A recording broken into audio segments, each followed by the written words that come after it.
before you decide you're burning down the house, is all I'm saying.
people, yeah.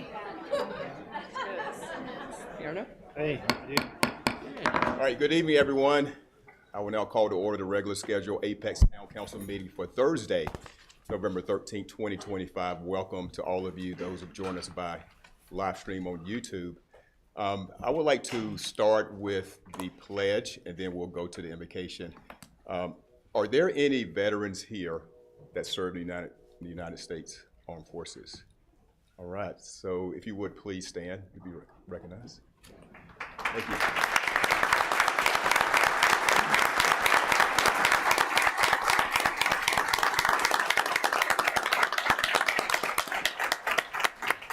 Great to honor you. I know we recognize you on Tuesday, but it's every day that we thank you for your service. So leading us in the Pledge of Allegiance tonight will be Mayor Pro Tem Ed Gray, who served in the U.S. Air Force. Thank you, sir.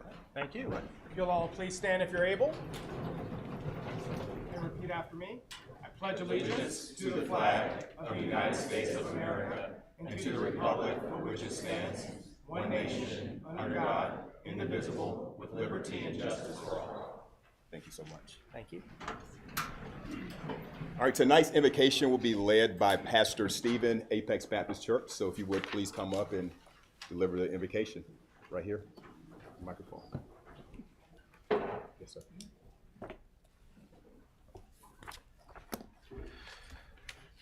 Good evening, everyone. Thank you for having me here. Mayor, thank you. And I guess we'll start with the prayer. Heavenly Father, we just thank you for the opportunity to be here all gathered. It's a blessing to be here, and we thank you for your presence here with us. Thank you for all the things that we enjoy, the freedom, family, our jobs, all the opportunities that we have, and we thank you for it. Thank you for this time that we're gathered for a purpose. And that purpose is to come together and do what's right for our community, this meeting here at Apex. Thank you again for all these things. And we just thank you. And we want the wisdom, the ability, all those things that we need so we can do this, our job, as best as possible. Thank you for all these things. Thank you for the opportunity to do this here, the opportunity to gather and do what's right for our residents, our people, our family, our friends here at Apex, North Carolina. Please help us. Please, we need your help to do what's right. And thank you once again for our troops, everybody in service, all people that service here. We just thank you, and we can't thank you enough for all these things. Thank you again. And let's all come together in your name, Jesus Christ. Amen. Amen. Thank you so much, sir. Thank you. All right. Colleagues, you should find at your desk, you have a folder. There's some added items: public hearing 4, planning board report, transportation plan amendments, rezoning number 24, CZ 20, and then public hearing 5, revised Wake County Schools letter, rezoning number 24, CZ 20, and then public hearing 6, planning board report, rezoning number 24, CZ 15. So those items are in the folder added.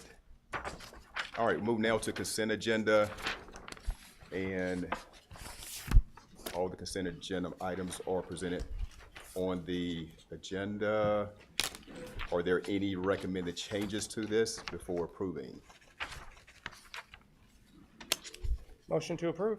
All right, motion to approve. Actually, before we do that, can we hear a little bit more about consent number 1, Affordable Housing Conditional Funding Commitment, Raleigh Area Land Trust? I think it's great for the community to recognize what's been done there. A lot of great things packaged in there. So Marla Newman, thank you so much for being here.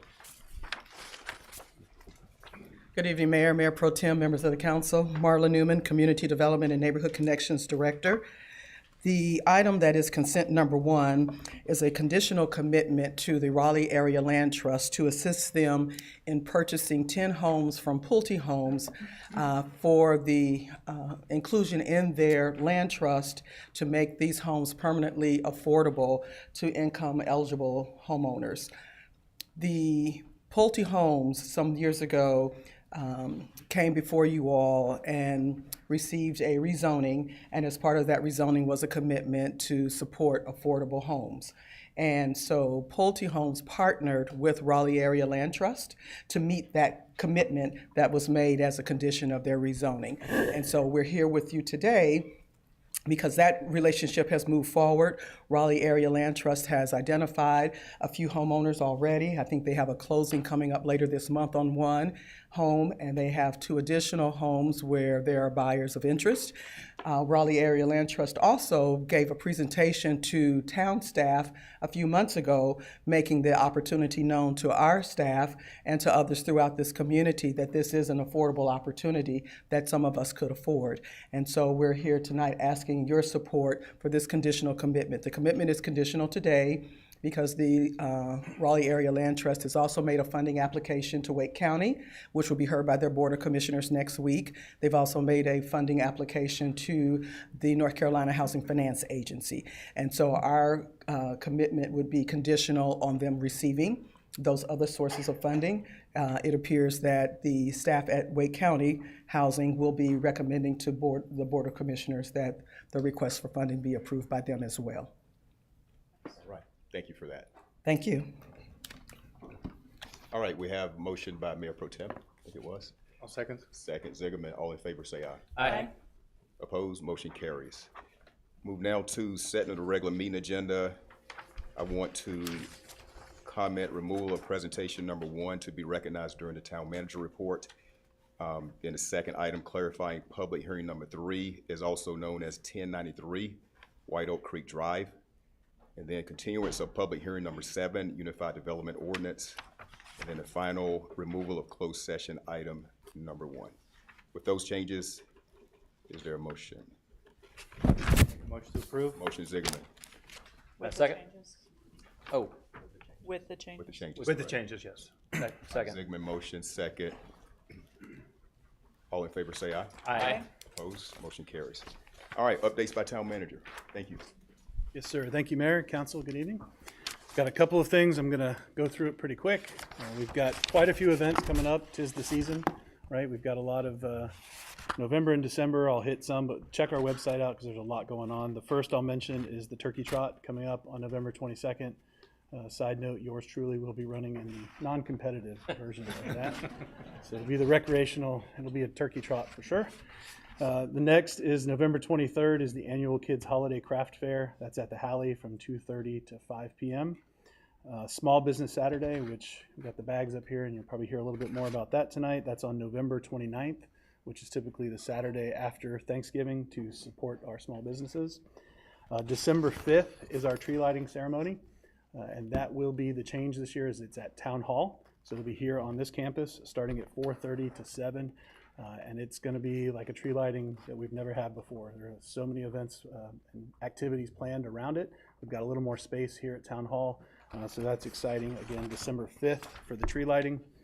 Then on December 6th is the Rotary Christmas Parade. And we will have a presentation tonight related to chair placement. There's a little clarification on that related to our downtown on when chairs can be placed and where they can be placed. Some more to come on that. We also, our police department put out a video, I think it was last week. So check out that video, it gives you some additional guidance. The holiday tour of lights starts December 6th through the 31st. It's every night from 6 to 9. And for those houses that decked out, they registered, but they've got the holiday spirit showing in their front yard and on their house. Closure notifications, Town of Apex will be closed November 27th and 28th for Thanksgiving. And then I'm going to go back from events and give you a couple of updates. Next is related to nonprofit funding this year. So we're kicking that off with our, as we get into next fiscal year's budget, we kick off the applications for nonprofit funding. Those will open on December 1st. A little change in how those are administered, just for council to be aware. That was done in budget. This will be done by Demetria and Celeste out of administration this year.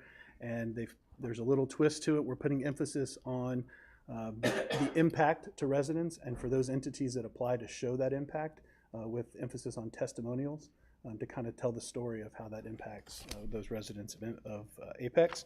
The awards range from $500 up to $20,000. And again, the budget limitation has typically been $1 per resident model. So it's around the 80,000 mark. I think we had a slight reduction this past year, but we'll consider that when we get into the budget discussions. So that'll be the nonprofit funding. We also have our budget survey, which is underway right now. So that the theme this year is how would you like to choose to spend $5 million? It's pretend money, but hopefully people can give us their scenarios on what they would do with that $5 million across our 5 strategic goal areas. That budget survey can be found on the town's website and is available through December 1st. So you've got a little bit of time to wrap that up. We also, tomorrow, so Friday, a video will be dropped that shows an update to all of our capital improvement projects. So be looking at that video. It's got Tunstall, the Peakway construction, the elevated storage tank. There are, I think, 5 or 6 projects that we give an update. So be sure to look for that video to come out tomorrow in the town. We have a big announcement related to Team Apex and the Service Day. And there was also an associated food drive internally. So the Service Day was held at Western Wake Crisis Ministries on Friday, November 7th. And we had around 60 employees volunteer to work at Western Wake Crisis, which has now been renamed. So Western Wake and Dorcas, and as of today, it's Neighbor Up, I believe. So the new entity is Neighbor Up. Congratulations on that. But our staff worked on organizing grocery packages, preparing Thanksgiving meal packages. We put together like bathroom kits. We divided rice into many baggies. It was a lot of work to get ready. And we wanted to emphasize the need. They gave us a tour of the facility, and they have the ability to hold up to 90,000 pounds of food in their warehouse. And as of last week, they were down to 19,000 pounds in their warehouse. So there is a significant need, and their supplies are down. And that's as we head into the holidays, which is typically when they have a larger need. Some of that was driven by the recent SNAP issues and people anticipating that they wouldn't have access. And so it's been leading up to for the last 3-4 weeks on that. So they are at pretty low levels. So we encourage everyone to give. And then, as I said, part of the town hall or the town food drive, we had a competition amongst our buildings. And I am pleased to announce tonight that the winner of our competition was the Mason Street Municipal Building. So Diane, your team, Rudy, and I think Economic Development also teamed up with them. So congratulations. And they put together an incredible 524 pounds of food from our Mason Street building. So congratulations there. Altogether, the town collectively put together 2,200 pounds of food to give to Neighbor Up for their food pantry. So awesome job.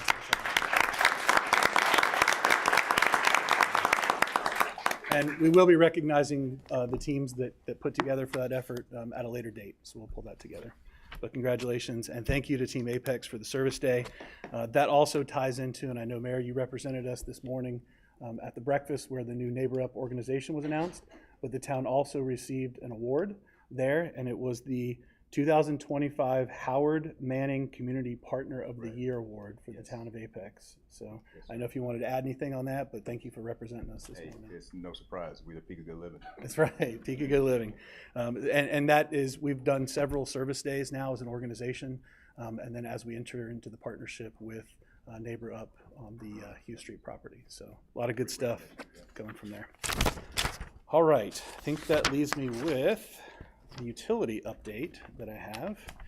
And so I'm going to give you some statistics on our latest utility update. I'll start with the Ask Apex statistics. So we continue to see that team handle high 80 percentile of calls. We're at 86% this past week of the calls that come in. They're able to handle those real time. So that means about 14% get kicked to either a department or into our log. And the average wait time right now is about 1 minute and 7 seconds. So a pretty good wait time, so that's coming into where we'd like to see it. The average service period for cycles continues to be normalized. This was impacted by a couple more billing cycles, and for cycle 1, we're at 30.2 days for our average, and for cycle 2, we are at 30.1 days for our average. So pretty normalized there, close to 30. SEW, if you recall, that was the company that we retained to help us as we transitioned to the utility portal. They were technical support, so we had them on retainer. We have since, as of after the first week of November, we've discontinued that contract with SEW because the call volume had dropped off so significantly. As an example, these numbers are pretty small, but from September to October, there was a 50% reduction in the utilization of SEW. So based on the November volume that we started to experience, we believe that Ask Apex could absorb that call volume, and the majority of the questions are of a nature that our staff has the technical skills to address those. So positive ground there with SEW. Looking at the variance report, we've had a significant reduction in the variances, which gets into some technical nuances, but basically a variance is the anomalies that pop up when we run a billing cycle.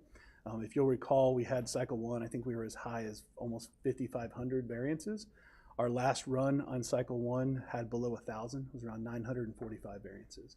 You're always gonna have a set number of variances because there are anomalies that are legit, right? There are things that happen that maybe don't at first make sense, but when we look into it, we're like, oh, it's because of seasonal changes or irrigation pumps or different things. So significant reduction in variances on cycle 1. Cycle 2 also saw a significant reduction by about 50% from October to November. So we continue to see great progress in the variances as we run the cycles. Turning to the log, and remember the log is a little bit deceiving because it also it's capturing real-time data. So we're getting calls that are being logged every day, which we would normally have a baseline of customer service that we provide of calls on a daily basis, but because we're still dealing with that backlog, there are calls that go onto that log every day, which would be our normal customer volume.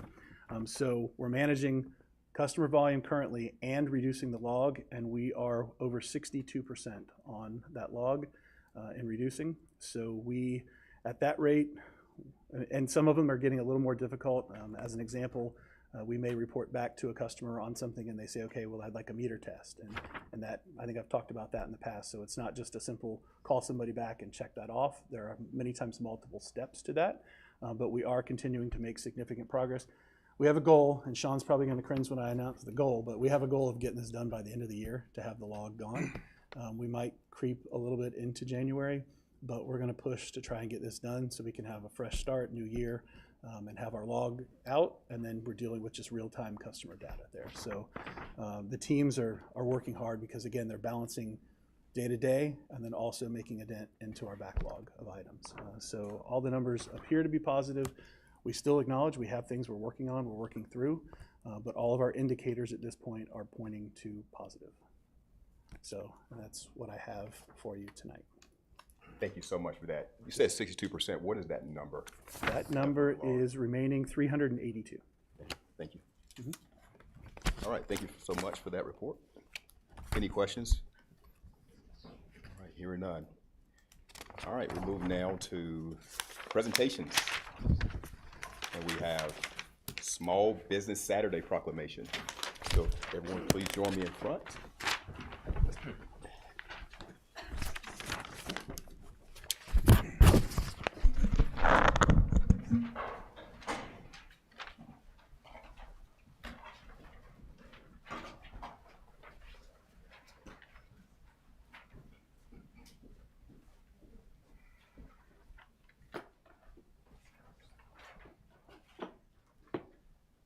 All right, I get to kick this one off. Proclamation for Small Business Saturday 2025. Whereas the town of Apex recognizes that small businesses are the heartbeat of our town and thank them for their contributions to the character and vitality of our community. And whereas small businesses make up 99.6% of businesses in North Carolina and account for 44.2% of our state's workforce, showing that their health and success is vital to our economy. And Whereas 68% of all money spent at small businesses on Small Business Saturday remains in the local community, continuing to support our friends and neighbors in Apex long after the purchase. And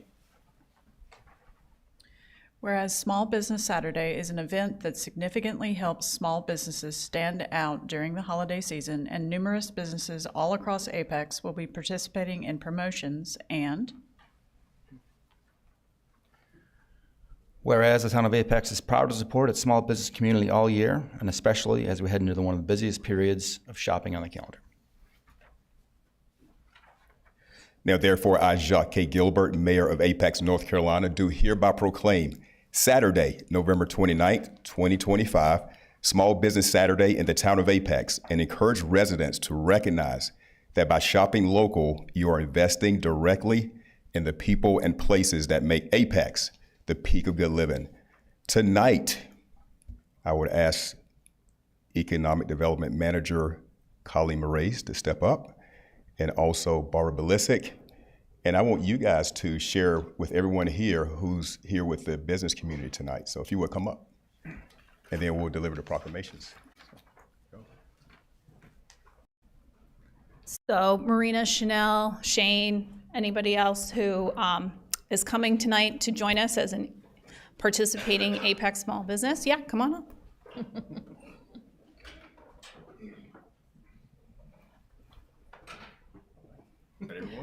Mom, come on. Myra. All right.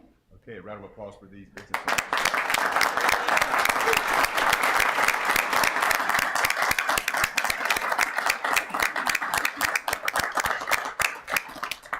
All right, you guys will come around here and shake the hands of everyone here.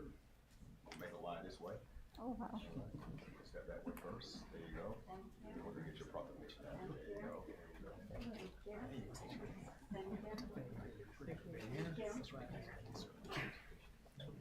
Thank you so much for being here. Thank you. Thanks for being here. Of course I want to shake your hand. Oh, excuse me. Let's go in the middle.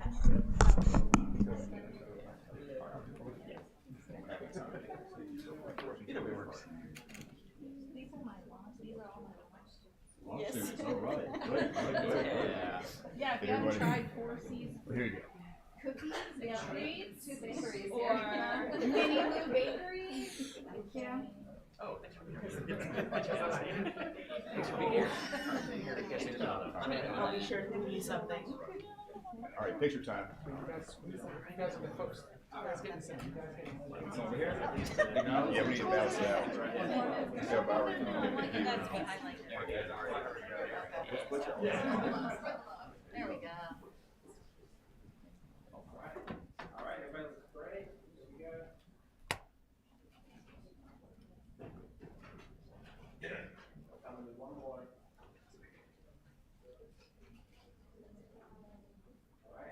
All right. Any words from anyone? Any words from our small business? No words? Small business only? Oh, yes, come see 4 C's cookies I'll be partnering with 621 Productions, and I'll be outside selling baked goods, 4 C's Cookies and Treats. She's at the Apex Farmers Market first, so Yes. definitely enjoy the Apex Farmers Market first, too. All right, another round of applause for these businesses.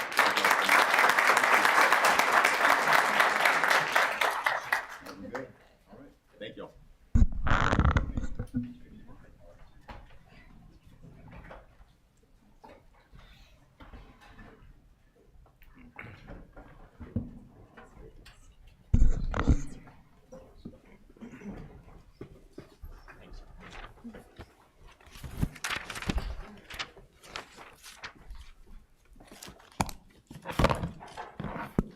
All right, we'll move now to public forum. This is opportunity for community members to speak. And please just remember the public participation policy. Every speaker is allowed 3 minutes. Unless you have 4 more people, you get 9 minutes. So we'll go straight down the list. And there's a clock here with the time on it and a series of lights as well. So we'll get started. First speaker tonight, Allen Stadium. If you would give your name and address for the record. Thank you. Allen Stadium, 2005, Brandonton Way. Good evening, Mr. Mayor, members of the council. For years, Miss Annie, a lifelong Apex resident and respected member of our community, has graciously allowed students and family to use her gravel lot for parking. She's helped relieve traffic congestion on Humie Olive Road, kept students safe from crossing busy streets, and offered parking when the town has ticketed students for using spots now marked as no parking. She provided a practical solution where neither the town nor the school system has. What she offered isn't a business venture, it's a community service that's filled a very real need for our growing high school population. Recently, that goodwill has been met with unnecessary government overreach. The town's actions to restrict parking on her private property under the guise of UDO enforcement or rezoning interpretations are both misguided and unfair. This is private land. It's been recognized as a public vehicular area, and Miss Annie has every right to allow responsible individuals to park here. Let's be clear, this should not be about politics. This is about people. We're talking about an elderly woman who has lived here her entire life, giving back to a community she loves, now facing threats of fines and legal pressure simply for helping families. We used to celebrate that kind of neighborly spirit, not punish it. I urge this council to reconsider its stance and work with Miss Annie and help Apex Friendship families find a fair and lasting solution. This could mean clarifying our UDO language or even relinquishing the ETJ jurisdiction altogether. There are many paths forward, but all of them start with common sense and compassion. Under no circumstances should this council take legal action nor pursue zoning enforcement against Miss Annie during this school year. We have hardworking families, many of whom have supported this council in the past, and we all deserve to make it through this school year without undue stress or disruption to our children's parking situation. Of course, I don't have to remind any of you of the town versus Rubin. The town also thought it had the upper hand in that scenario as well. Our students need safe, accessible parking, and Miss Annie's lot provides exactly that. Our students deserve safety and stability, and our town should stand for fairness, not heavy-handed enforcement or what feels like retaliation against a mayor and his constituents who stand with the people. Thank you for your time and for doing what's right for Miss Annie, our families, and the town of Apex. Thank you.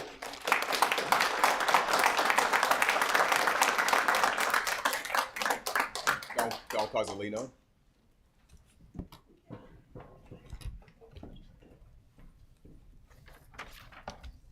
Dawn Cozzolino, 3632 Bosco Road, New Hill. Good evening, Mayor, council members, and staff. Before I get started, so I thought of an idea. Instead of $5 million to spend, how about $5 million to save?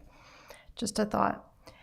I come here tonight as a resident who still believes local government should operate openly, honest, and lawfully.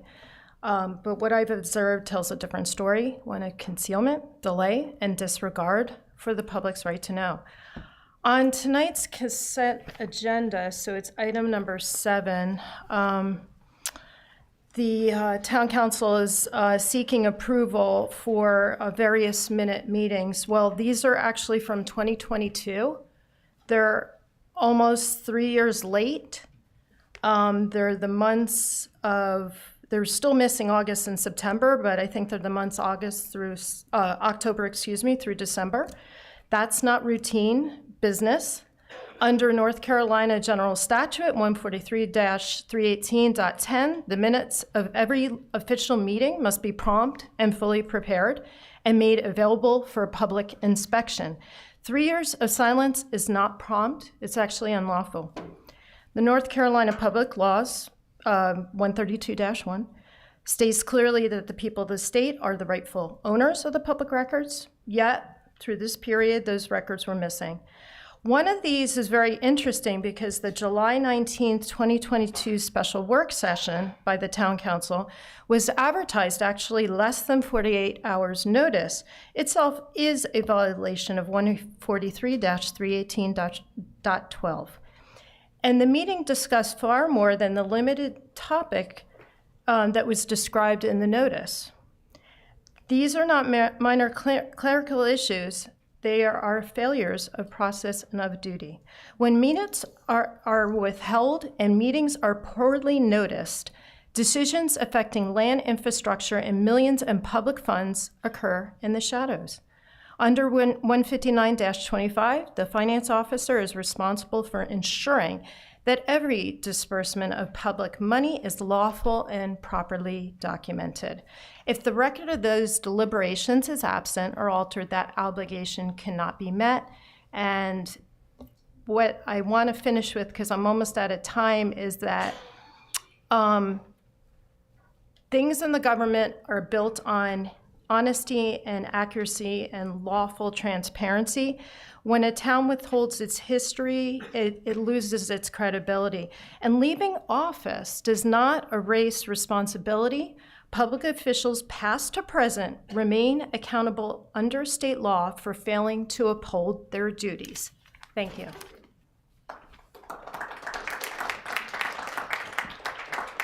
Lee Howell. Hello, I'm back. Lee Howell, 3514 Jordan Shires Drive. So, I feel like the primary emphasis of this data center has been the direct impacts that will be felt by surrounding residents. And while those are important, I think the bigger picture is being lost, and I'd like to shed some light on that topic tonight. The big picture is this data center will have far and wide impacts to the region and even to the state of North Carolina as a whole. If the water that comes out of your tap in your home is sourced from Jordan Lake, or the power that keeps your air conditioning and lights running comes from Duke Power, this data center will impact you. You might say, they're planning to use reclaimed water. How does that impact the water I use? Reclaim in its simplistic form is just highly chlorinated treated effluent or discharge that would otherwise be released back into the watershed. This data center is planning to use somewhere between 500,000 to 1 million gallons per the developer of water each day, some of which will be evaporated into the atmosphere and taken out of the watershed. That means less water to replenish local and downstream reservoirs. This facility will also have a potable water connection that it can switch to when the reclaimed water is offline. So the next time you're placed on water restrictions due to drought conditions, this data center will still be consuming 500,000 to 1 million gallons of water a day. You might also say, I'm an Apex resident. My power comes from Peak Electric, not Duke. While true, Peak Electric negotiates with Duke Energy to provide power to the Apex grid. This data center is 300 megawatts in size. That is 3 times larger than the entire town of Apex grid, and a third of the power Sharon Harris is capable of producing. While we rely on a grid and not just Sharon Harris for our power needs, 300 megawatts is a significant load that Duke Power will need to plan for. Just like the water, when it's above 90 degrees outside and Duke limits the temperature of your home, this data center will still be consuming 300 megawatts. In July of this year, North Carolina legislators passed Senate Bill 266, which essentially shifts the burden of power infrastructure upgrades and new power plant construction from the commercial consumer to the residential customer. So when Duke Energy decides they need to build new plants or upgrade existing ones to meet ever-increasing energy demands, we, as consumers, get to bear the cost through our rate hikes to our utility bills. This data center will not just affect residents of New Hill or Jordan Point, Belterra, Jordan Manors, or Woodbury. Its impact won't even be isolated to Apex. The impact from this data center and others like it will have far-reaching consequences for the entire state of North Carolina. It will rob us of our water resources and will contribute to increases in our electric bill rates. When the time comes to decide on whether this data center should be constructed here, I hope that you take these concerns into consideration and not only do what is right for Apex, but for all of North Carolina. Thank you for your time.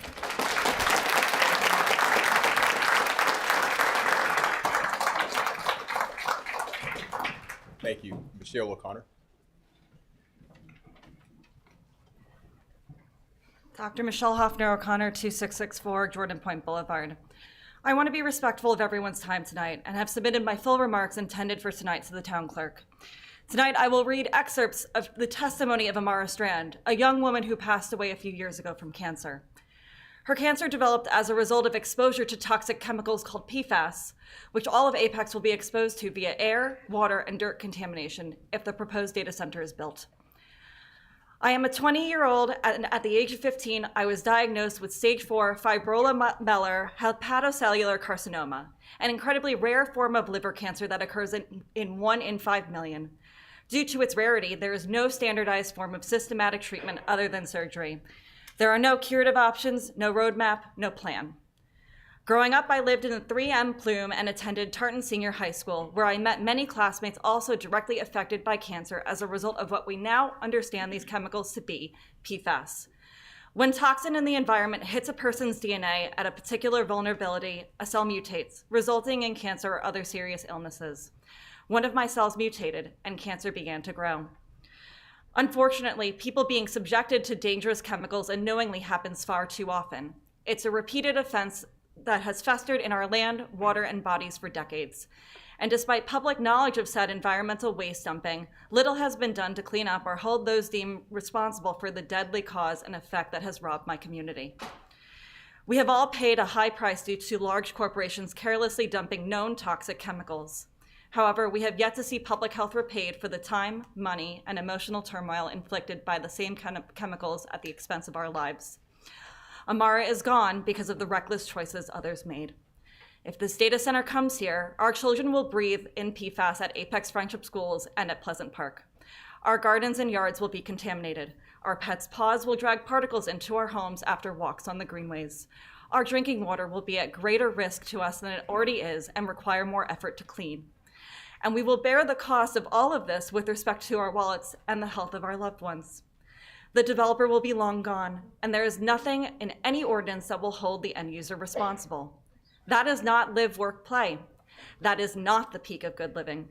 Every essence of this application is the antithesis of what drew everyone in this room to Apex to begin with. The developer and his representatives have continuously failed to convey how they will keep our community safe, how they will prioritize us. And I truly hate to think that the next child that could be the next Amara is the child of someone in this room. Thank you.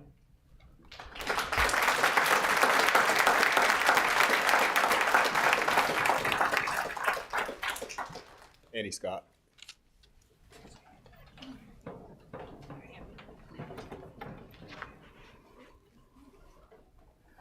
We have 4 more people here with you. Yes. Raise your hand.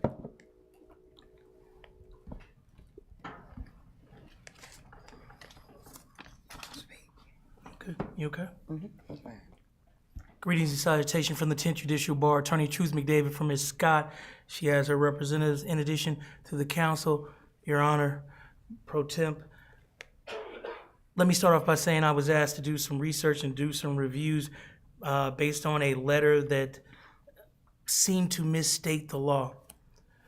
So first and foremost, the statute in question is 20-219.4.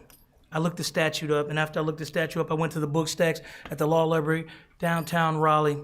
As I looked in the book stacks, I pulled the statute. There are no judicial legislative notes. Legislative notes is they tell you why the law was created in the first place, what harm they were trying to prevent. It appears they just wanted to find a way to create public vehicle arrest areas. Now, there's only one case that I found that's anywhere on point. I brought it here, and what the case says, as I pulled it from the book stacks, and I'll turn to page 5, and I'll leave it for the council's review, is basically when an enabling statute is clear and ambiguous, there's no room for judicial construction, and the court must give it its plain and definite meaning. That means the statute is what it says, and it's no more, no less. She pays $200, it gets turned into a public vehicle area. So then I tried to figure out what were they trying to do. In North Carolina, we have communities, these homeowners associations. That's this green book.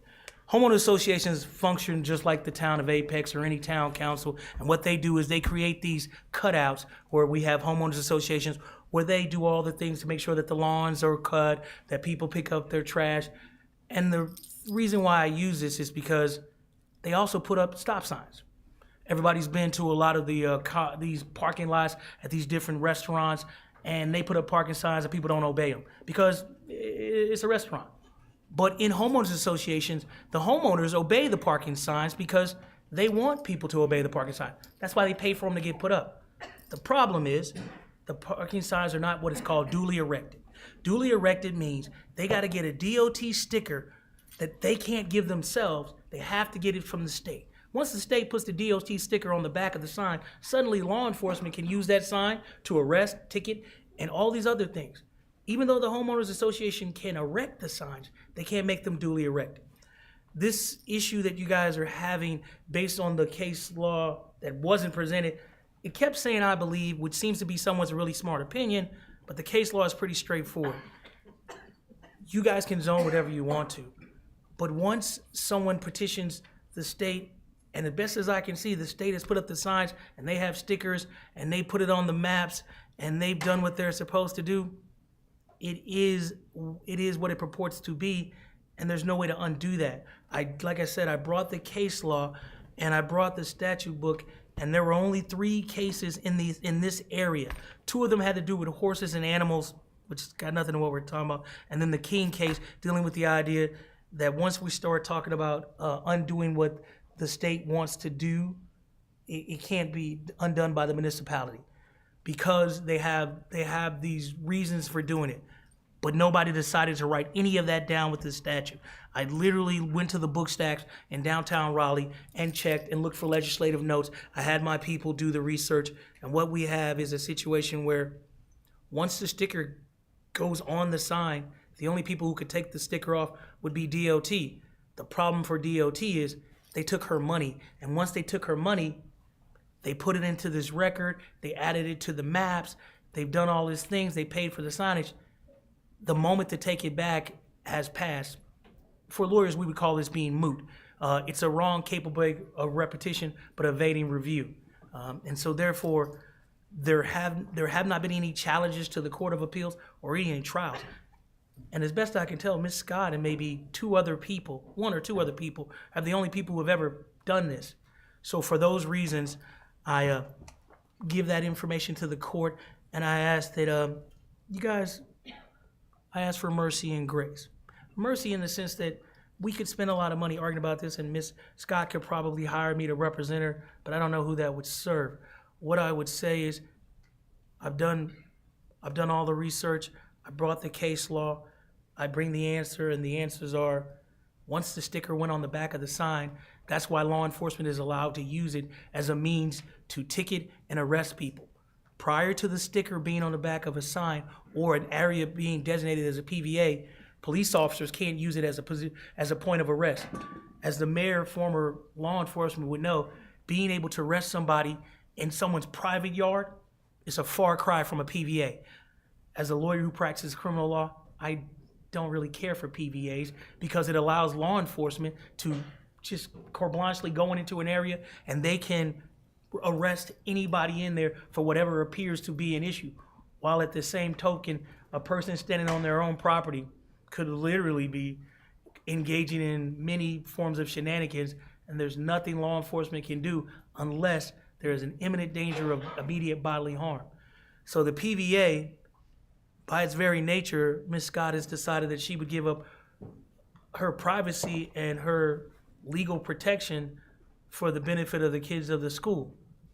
If I knew nothing else about her, that would be enough. For those reasons, and all the other legal reasons, and I brought the book so that anybody who wanted to review the research, it is what it purports to be, and the local municipalities can't undo it at this point because my understanding is they already put up all the signs and they cashed her check. And the moment that they cashed her check, she got what she purported, and that's what the King stands for, the case. And I brought it I'm old, so I brought it printed out from the actual book stacks in the law library as opposed to the electronic stuff that the young people do. So I said I was old.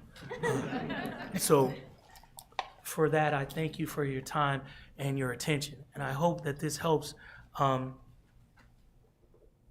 kids have a safe place to park. It's in the best interest of the children and everyone, and it would save a lot of money. Thank you very much. By your leave.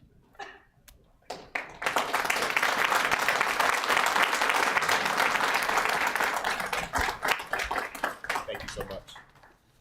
Your Honor, where should I deposit this? Permission to approach? Yes.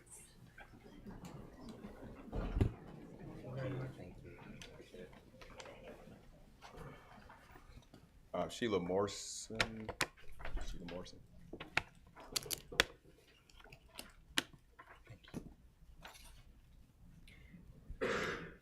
Yes, ma'am.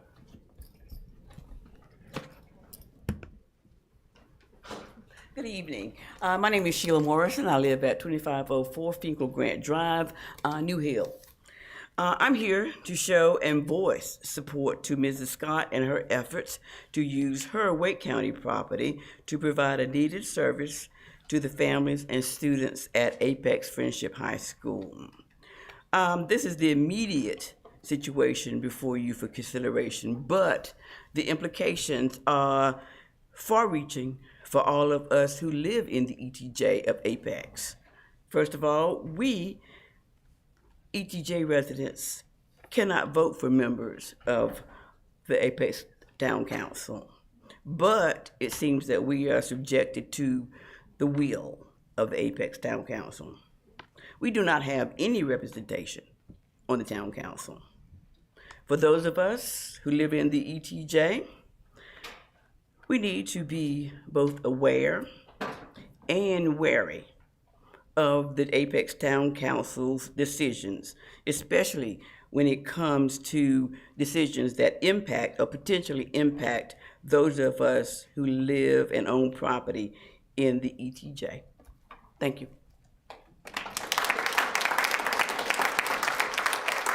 Thank you. Fran Hudson.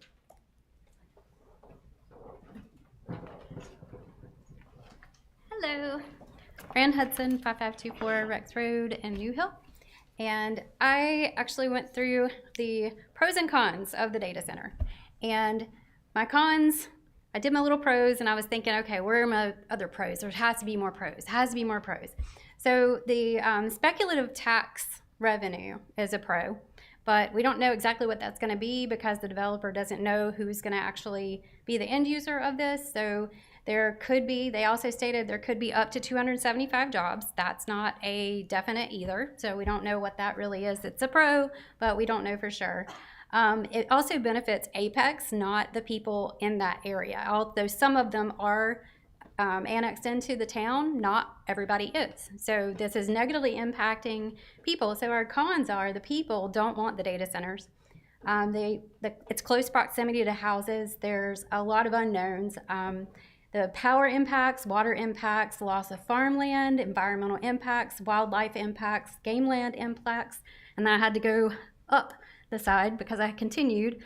Property values, the marketability of these properties is going to be impacted by this. The lithium battery risks, the generator pollution, lifespan of facility.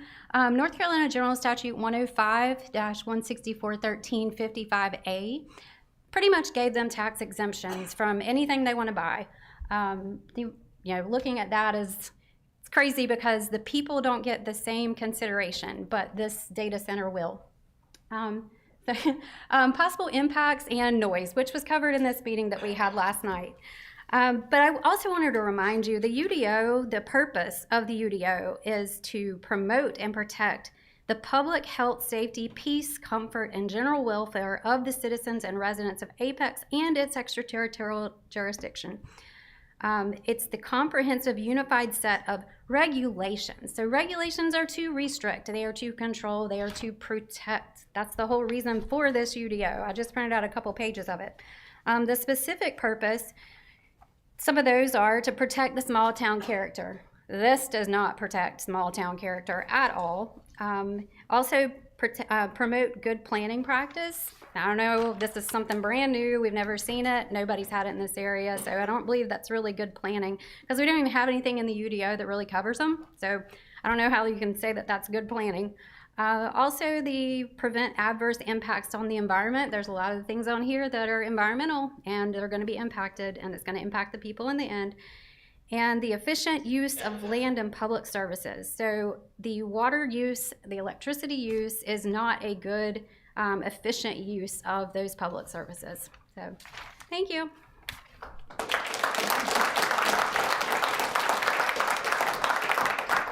right, Mike Solo.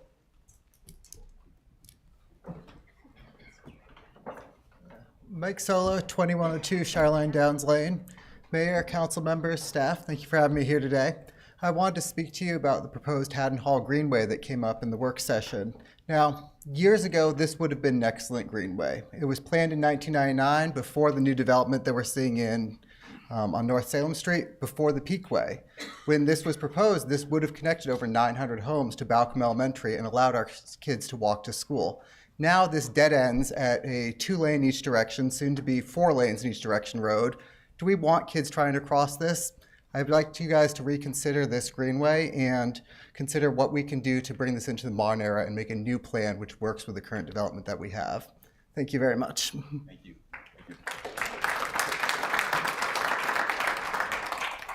Barbara Collins.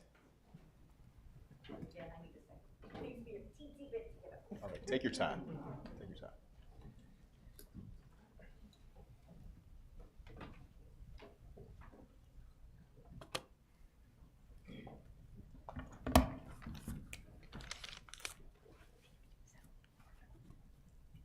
All the way down. I'm sorry. Hold on. She's only a year. There you go. Stay. All right. I know what I want to read you, and that's what I want to do. I'm going to read something to you. And here's what it is. This is from compiled by people who are living in Iowa. So they compiled a study, and here's what the study says. The percentage of electricity, I'm sorry, I was supposed to say Barbara Collins, 901, Apex, okay. Good, thank you. So they did a study, and here's what the study says. What is the percentage of energy being used by data centers in other states? And here's what it is. It is Virginia, 39%. In Oregon, it's 33%. In Iowa, it's 18%, Nevada, 15%, Utah, 15%, Nebraska, 14%, Arizona, right? So where's North Carolina going to be on that list?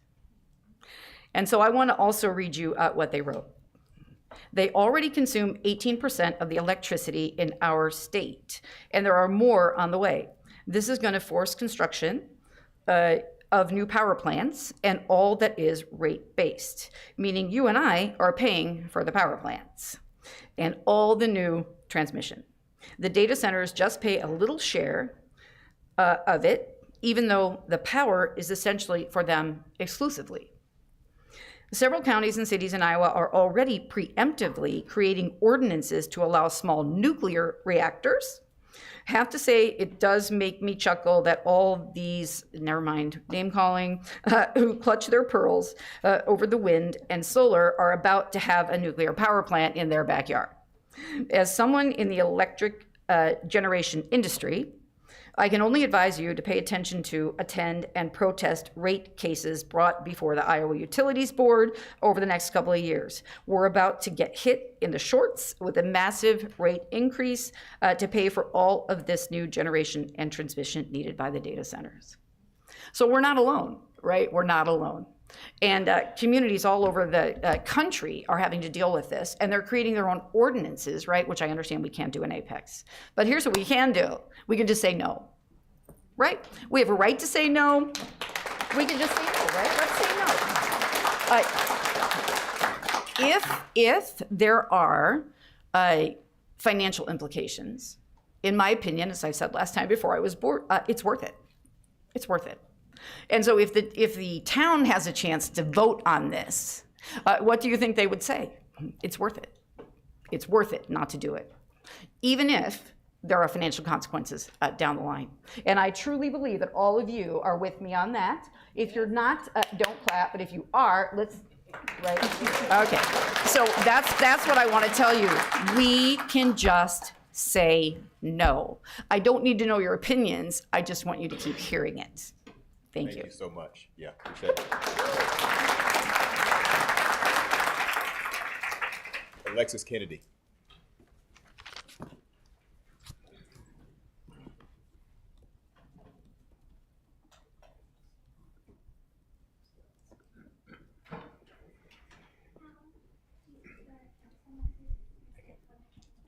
Okay, thank you. Switching it up on you today. Do you want me to wait for you to hand that out? Okay, cool. So, Alexis Kennedy, 106 Buckhaven Court. Today, I want to talk about my lovely neighborhood, Abington. We have sent a request in to have an investigation on the traffic that's going through my town or through my neighborhood. We're right off 64.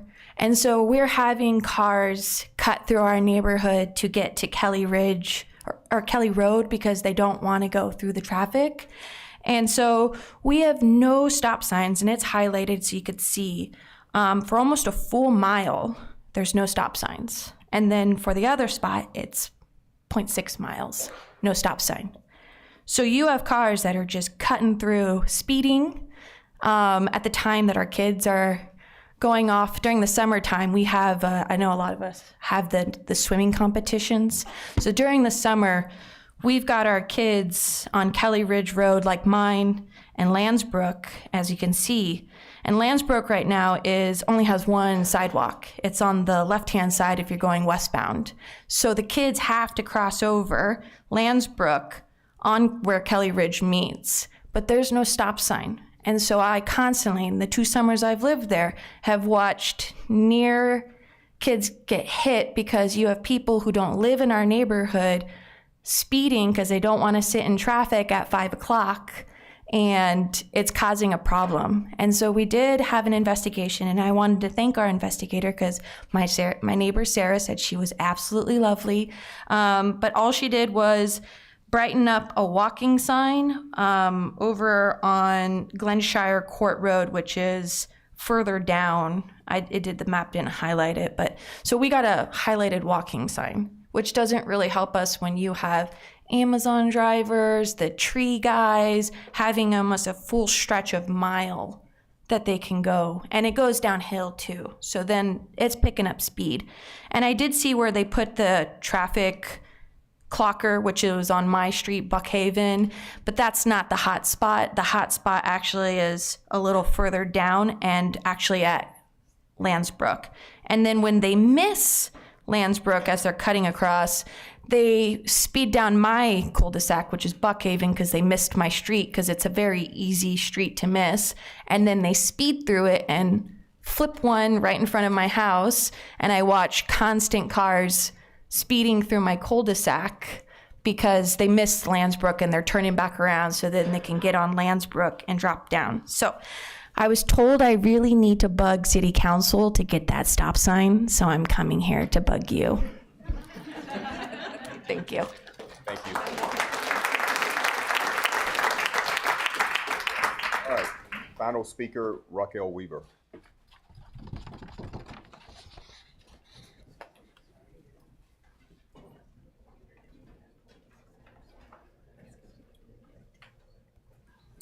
Good evening. I am Dr. Raquel Weaver, and I live at 2916 Patmos Island Lane in Apex. And I just want to bring to your attention about the utility bill issue. I know I spoke with you, Mayor, a couple months ago, just to follow up on that issue. I have not seen any correspondence or anything about what the cause of that was. My bill was almost, sorry, I have to go in between the glasses, but almost a threefold increase. And I've been here almost 5 years.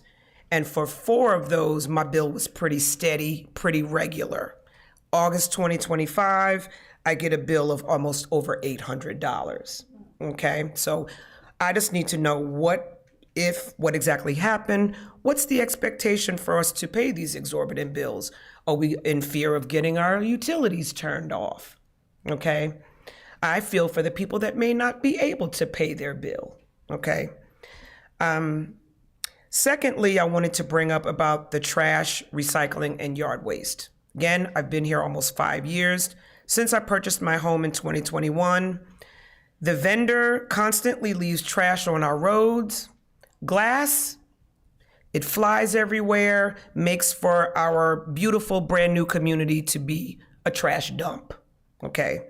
I've made several complaints, called, emailed, but how many complaints do I have to make before this is addressed, okay?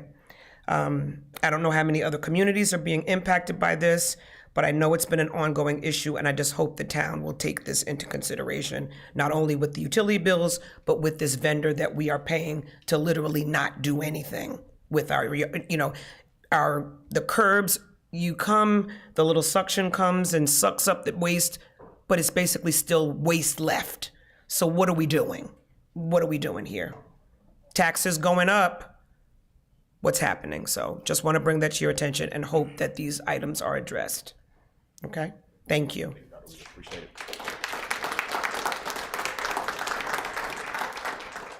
All right, that closes out our public forum. Thank you to everyone who came out to speak this evening. And if you want to hang around, feel free to do so. But if you're leaving, we'll take a quick break so you can get out, and then we'll move on to the next item. Thank you. That resident? Okay, yeah. We'll be in recess for 5 minutes, 7:05.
That I had to wait for the one down here. All right, thank you, everyone. We're back in session. We'll move now to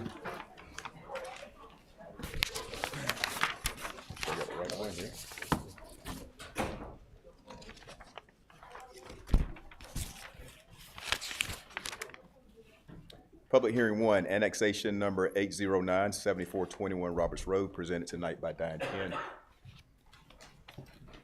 Planning Director. Good evening, Mayor, Council. So we have annexation 809 at 7421 Roberts Road. It's located in the far north of our planning jurisdiction. This property is zoned ONICZ. It's the Sutton Point 2 project. They are requesting annexation in order to get town services. Staff does recommend approval. Thank you so much. Questions? All right, hearing none. Open up public hearing for this item for comment. No one signed up to speak. Public hearing is closed. Back to council for a motion. Make a motion to approve. Motion, Killingsworth. Second. Second again. All in favor say aye. Aye. Opposed, motion carries.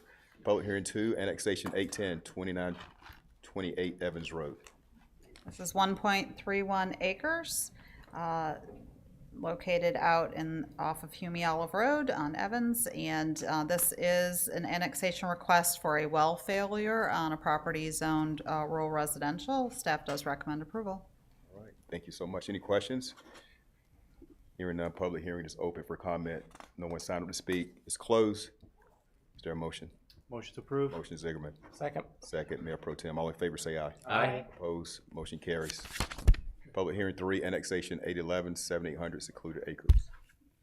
All right, so this property is also known as 1093 White Oak Creek Drive.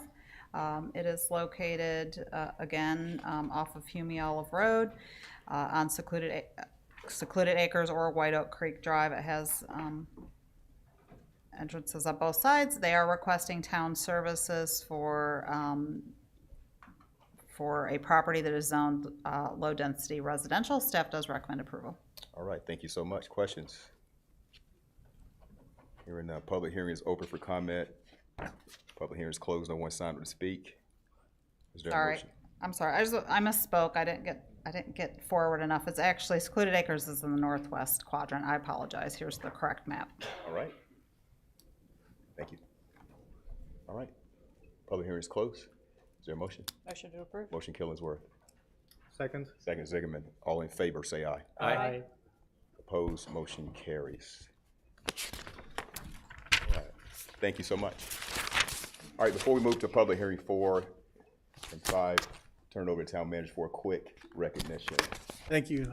I neglected when I was talking about the Apex Service Day and the food drive that was done by the town to recognize, but she's walked in now. I want to recognize Brianne Gill from our Community Engagement Department for all of her efforts. It was a big undertaking, and so we wanted to say thank you for what you did. Woo!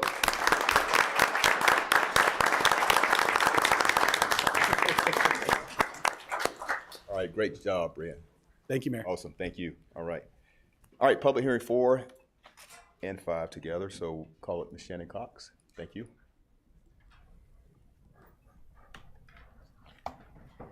Good evening. The transportation plan amendments tonight are associated with the next public hearing. It's rezoning case 24 CZ20 for Hobson Plan Unit Development. So in these cases, you'll hold the public hearing for the transportation plan amendment, but wait to vote until after the next public hearing.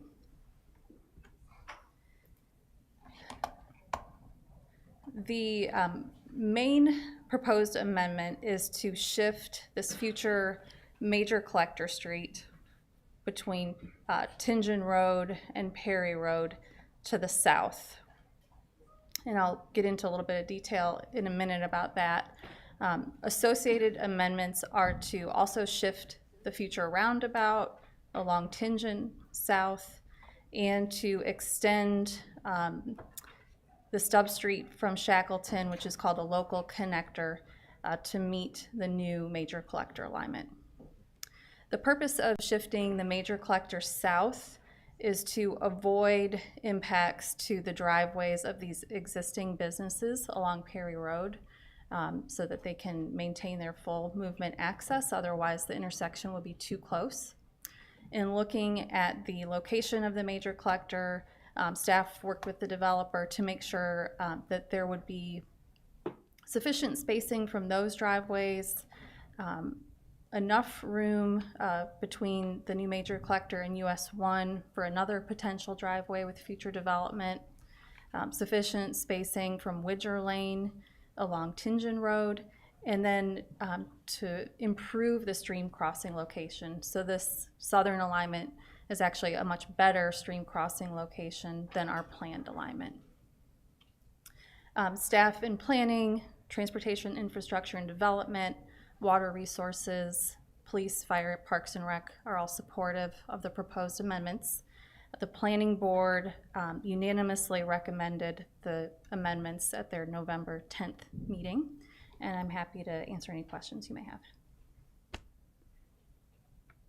Any questions? Ms. Cox, can you define better as far as the crossing goes? Sure, I can explain it.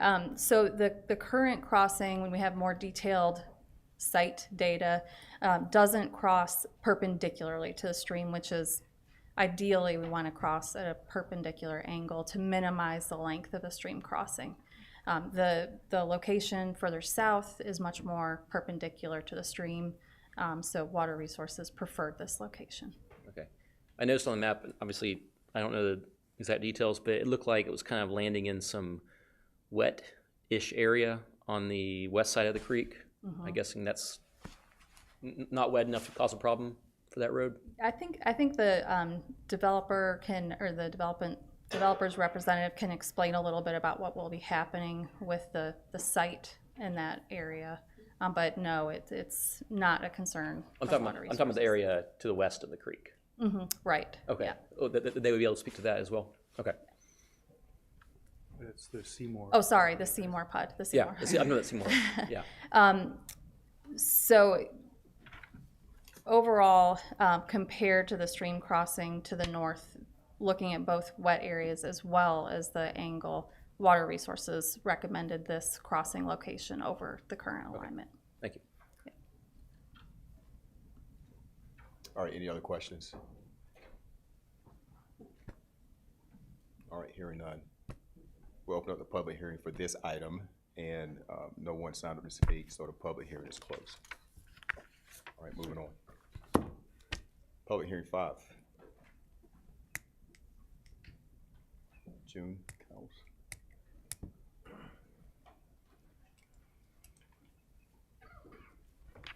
Good evening, Mayor and Council. This is the Hobson Gateway Plan Unit Development in Town of Apex Light Industrial Conditional Zoning Project, and it's located south of Apex Peakway, north of Highway 1, and the site is at the end of Perry Road and south of Lexington Farms subdivision. So Acre Manager LLC, the applicant, and the Town of Apex entered a land exchange agreement approved by council on October 8th, 2024. This reconfigured the properties dividing along the realigned Perry Road to create more of a developable site for the town and for Acre.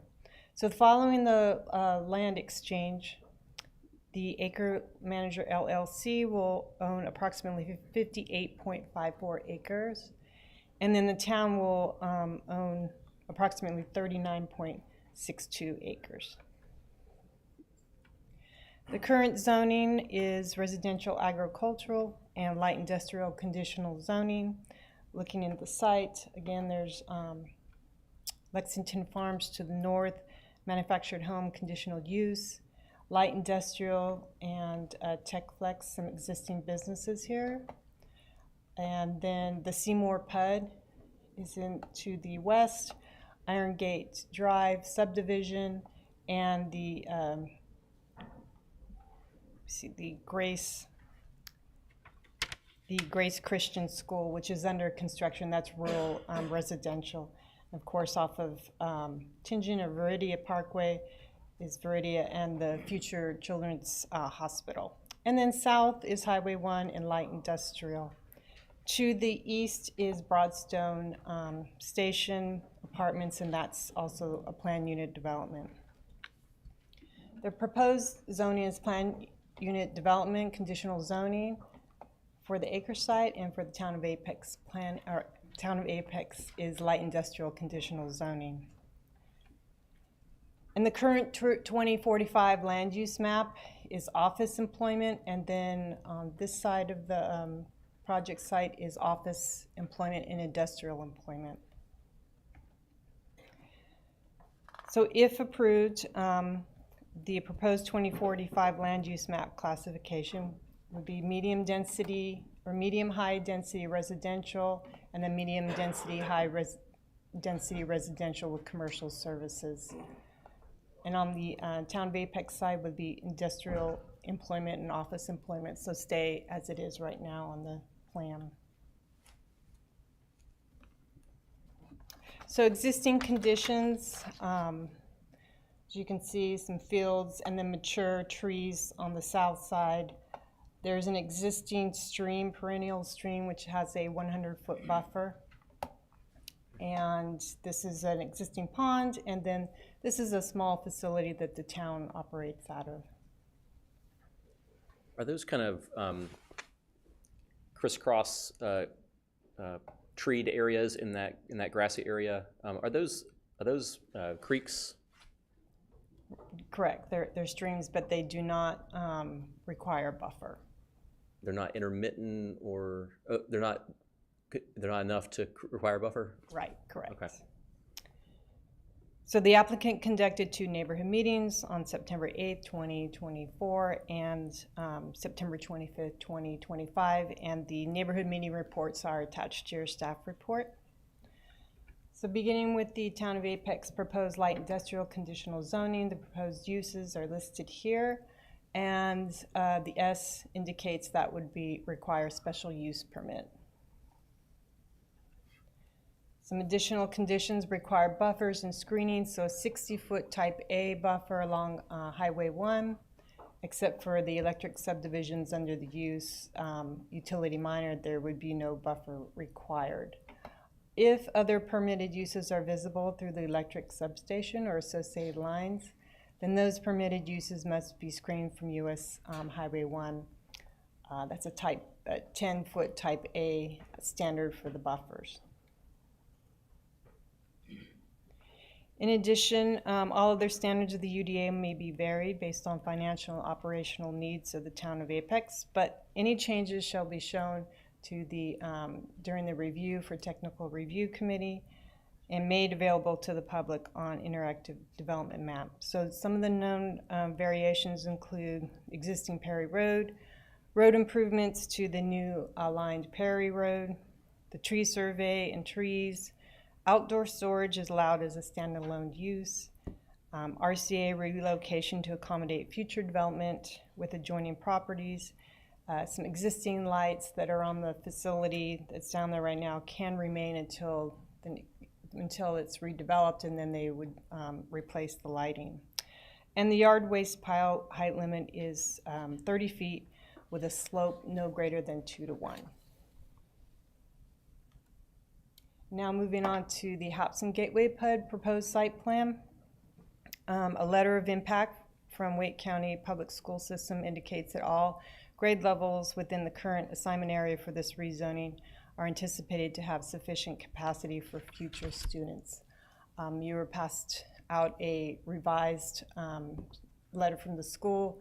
They had, except the application that the developer gave them did show the correct numbers of 620, but the letter came back at 220. So we contacted the school, and yesterday they gave us a revised with the 620 units, and it did not change their recommendation. So the PUD plan includes 2 districts. District A, there's a maximum total units of 220 housing units, and then for District B, a total of 400 units. And that's with a minimum number of apartments at 300. So the major collector is located between these two districts. There is that existing Stubb Street, Shackleton Road, which will be connected. And then you can see where Perry Road will be realigned. The arrows indicate potential access points. And then there's a public greenway that's located along the stream, and then along Highway 1 and ends at Perry Road. So the permitted uses underneath District A are single-family townhouse, live-work townhouse, and small-scale multifamily. So the live-work will only be allowed along Perry Road, and the only permitted non-residential use in the live-work townhouse shall be office, business, or professional. And then in District B, there's townhouse, small-scale multifamily, and the apartments, accessory apartment, and then in both districts will be recreational uses permitted. So the Hobson Gateway site is located within the transit development area, which supports apartment use within the medium-high density residential classification. And there's an additional condition: the townhouse and or small-scale multifamily units may be developed and constructed in District B before any apartment units are developed, provided sufficient land in District B is reserved to accommodate the future apartments of at least 300 units. Now the transportation improvements, Apex Peakway and the Perry Road intersection improvements include restriping, additional lanes, installation of a traffic signal based on NCDOT approval, which involves timing, warrant study, and fee in lieu if the signal is not installed. The Apex Peakway Tingen Road intersection, the developer shall pay a fee in lieu equal to 10% of the estimated cost to design and install a traffic signal, and then additional lanes. And then construct the major east-west major collector, which includes the bike lane, a 10-foot side path on one side, and a sidewalk on the other side. And then, of course, Perry Road, developer shall design, construct, and realign Perry Road to a 4-lane median divided thoroughfare. That includes a 10-foot side path on the western side and a 5-foot sidewalk on the east side. The southern terminus of Perry Road shall accommodate the anticipated future bridge, elevation over US 1, and additional lanes at that intersection. There's also additional conditions that were passed out to you, and that was for the transit easements and the construction easements for this future bridge.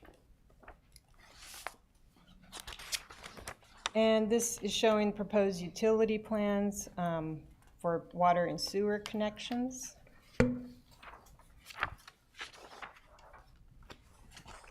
And now the buffers and RCAs. So the RCA requirement for this project is 20%. And showing the buffers, a 20-foot wide type B buffer along the subdivision. And then once we get to the light industrial business, it would be a 40-foot type A. Along the west side of Perry Road, adjacent to District A and B, is a 30-foot type B buffer. And then along the east-west collector would be 10-foot type B. Along US Highway 1, that's 80-foot type A buffer, and that also includes the greenway. In addition, the stream has the 100-foot buffer. So the Apex Environmental Advisory Board held a meeting for this rezoning on January 16th, 2025. The PUD includes 6 environmental conditions: native plantings, warm season grasses, green building certifications for the apartments, pet waste station, and 220-volt outlet in the garage for the townhomes. The Hobson Gateway applicant is providing a minimum of 20% of total apartment units in District B, household earning no more than 80% AMI for the Raleigh and NCMSA for a period of 30 years. And again, there's that condition that at least 300 apartment units are built in District B. The housing staff states the proposed project is consistent with the Town of Apex adopted affordable housing incentive zoning policy. And then the PUD also includes design standards and architectural conditions. Here's some concepts for the townhouse elevations. Included is the setbacks for the single-family townhomes, which would be front-loaded or rear-loaded, could be parking lot style apartments, and the recreational facility. Single-family minimum 5,000 square foot lot, and a maximum building height of 3 stories at 45 feet, and the apartments would be 4 stories maximum at 60 feet. And so here's some concept of small-scale multifamily elevations, and then the apartment elevations, and single-family.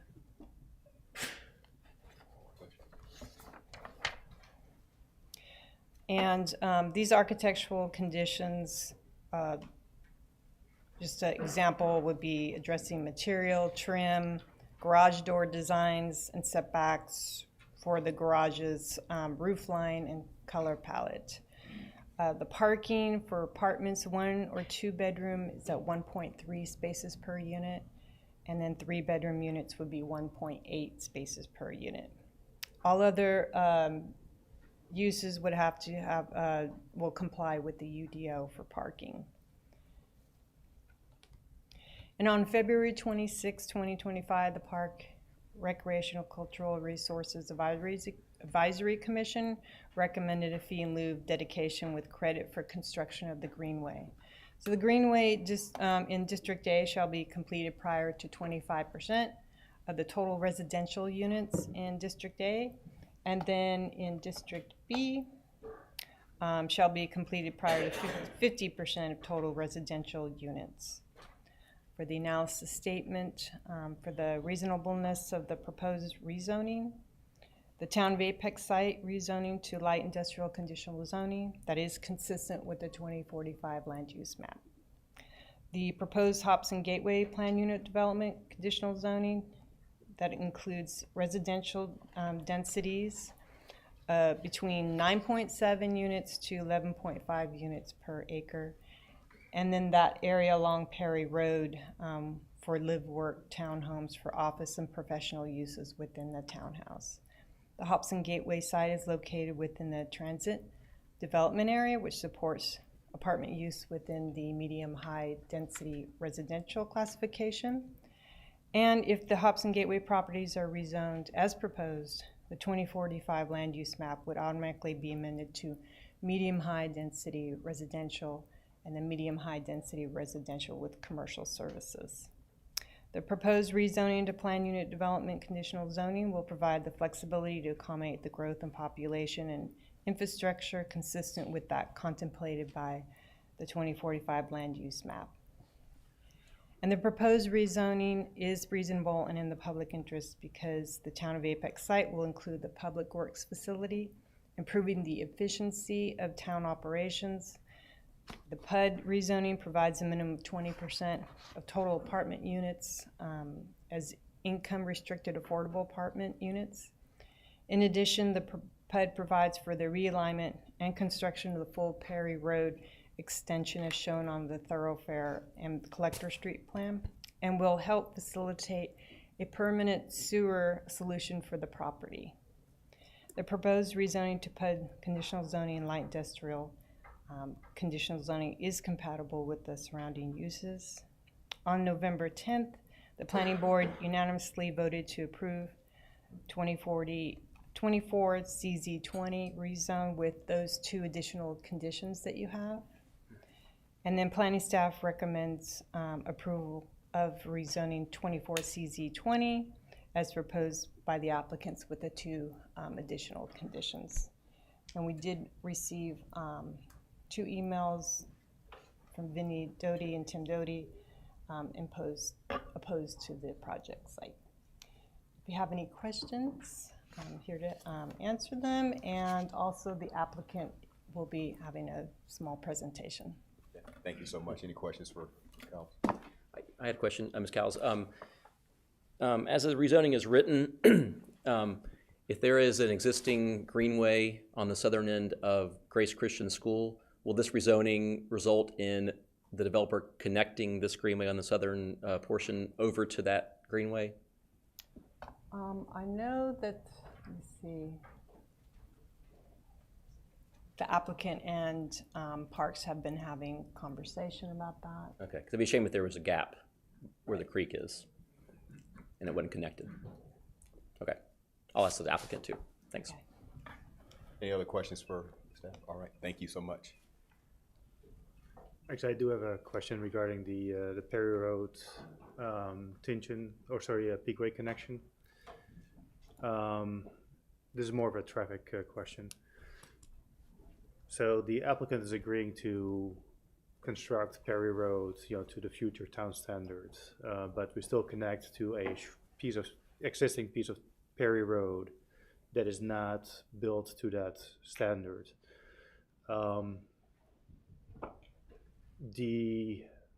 Currently there's a lot of street parking that happens there, and so the road, even though it's wider than your typical neighborhood road, it is severely restricted, and this being the primary ingress-egress for this whole development, what is our traffic staff's opinion on that connectivity, especially considering that we're offering a fee in lieu in case there's no light constructed there? That makes me very nervous about the amount of traffic going in and out on that one intersection.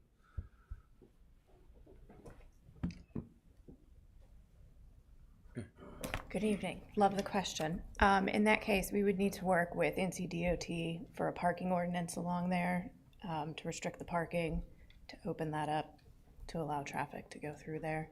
It won't be the 4-lane divided section until it redevelops. Which is unlikely given that it's already built out there, right? And so again, given this is the primary mode of ingress and egress for up to 620 units, right? Do we believe that that is sufficient under current conditions? Yes. Okay. Okay. Thank you. Mr. Carpenter.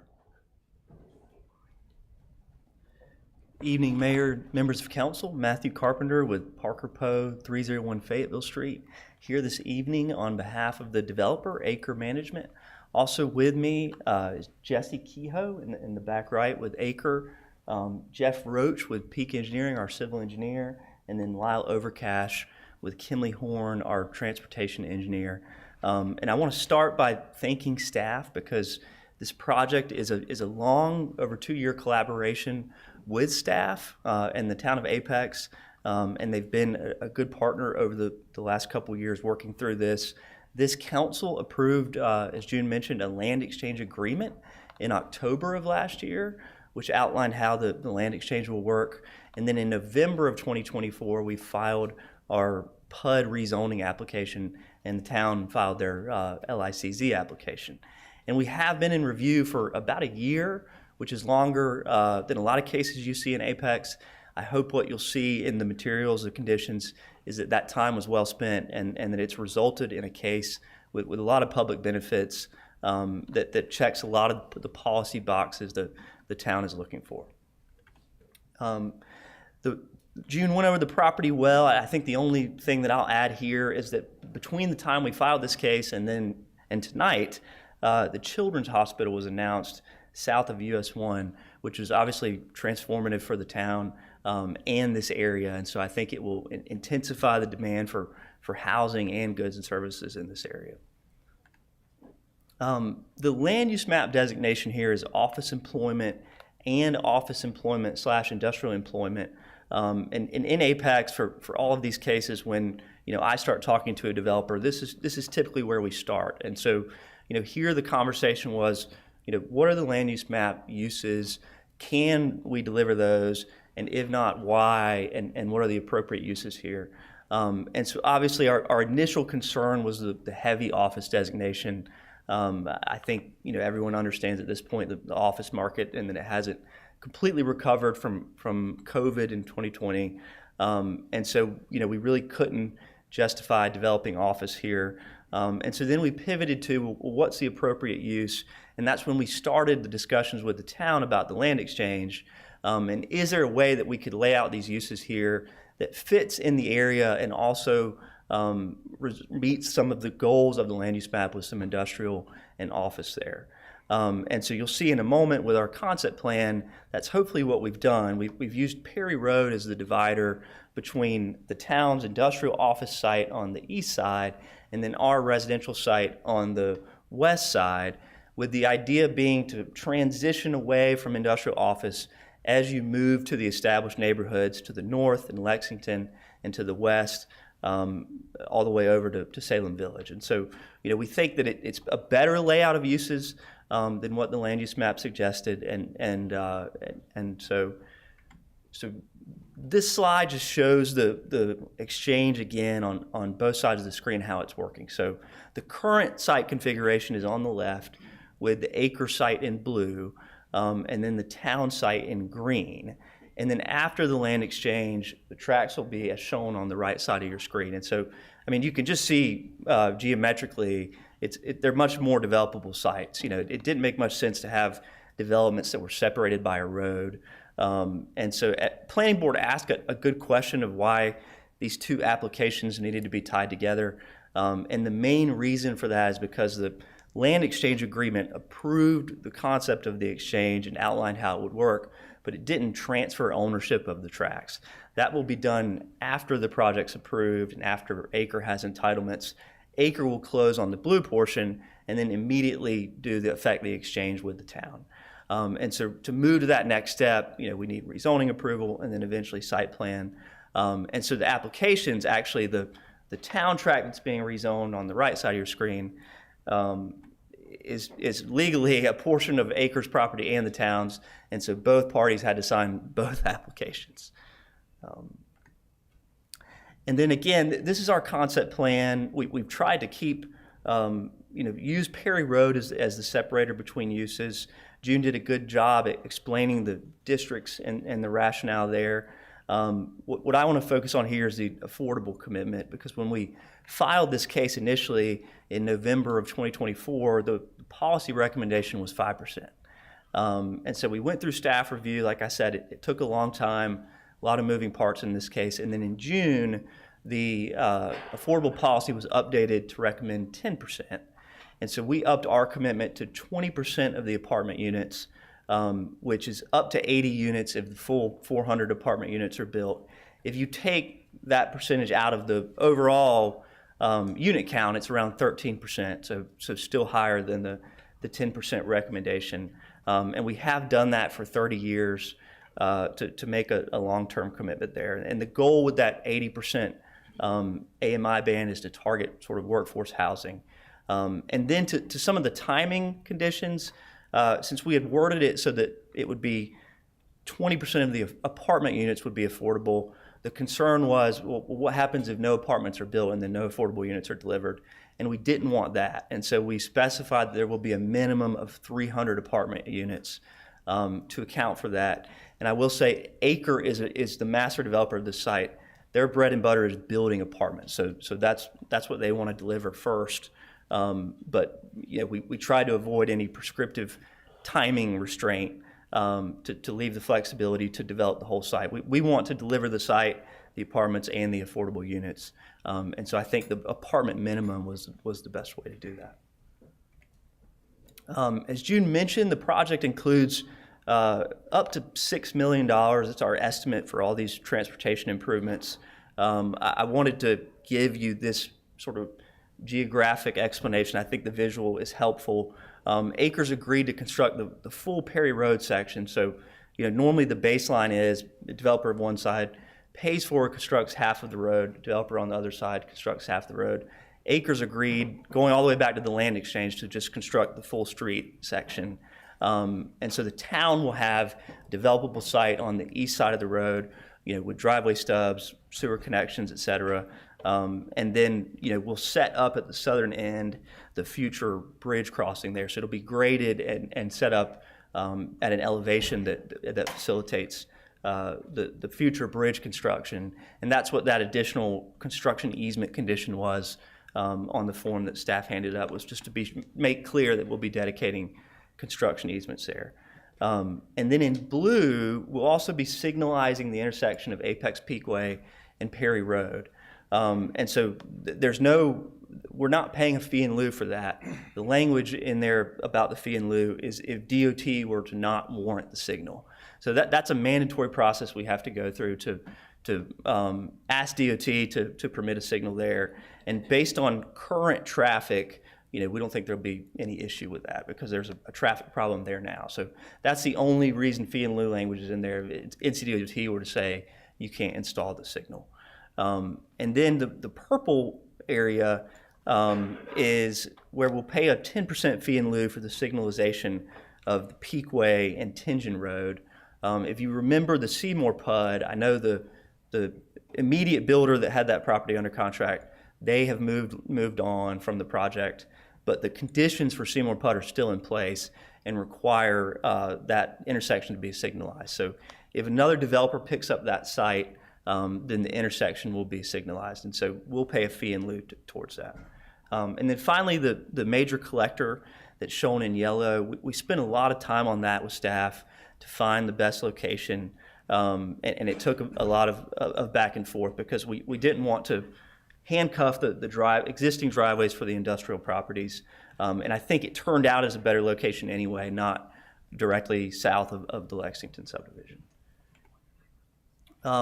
And then this slide shows the utility infrastructure improvements.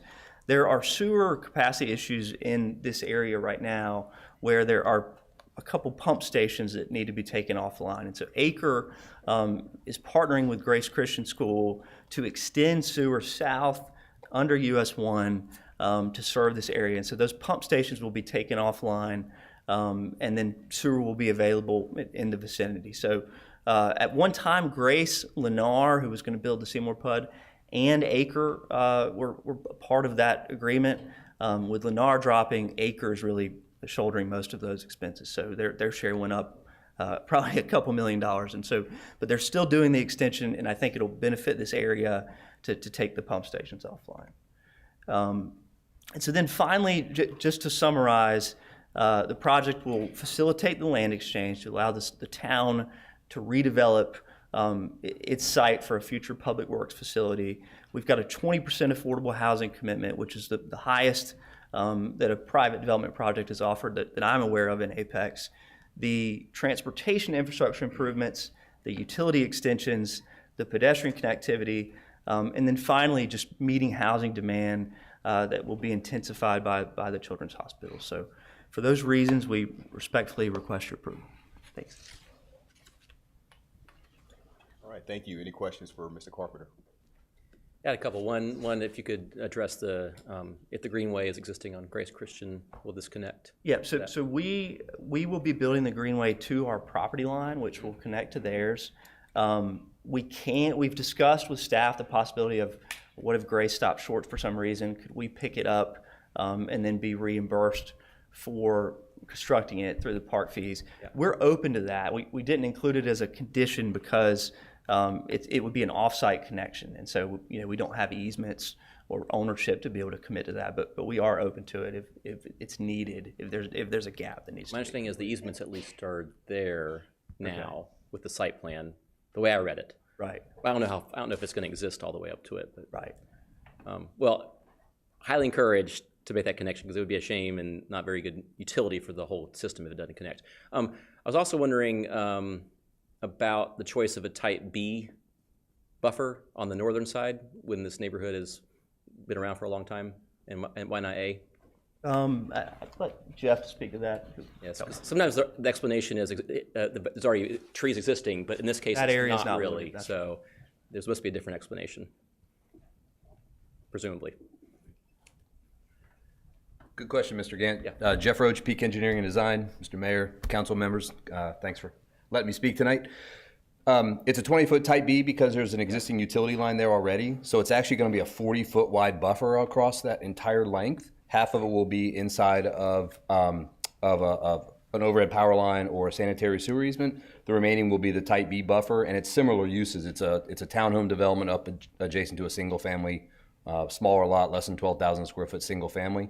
The ordinance is very clear. I think it's probably like a 15-foot type B buffer. So we actually jacked up the size and added the additional 20 feet because of this, because we knew that the existing utility easements were there.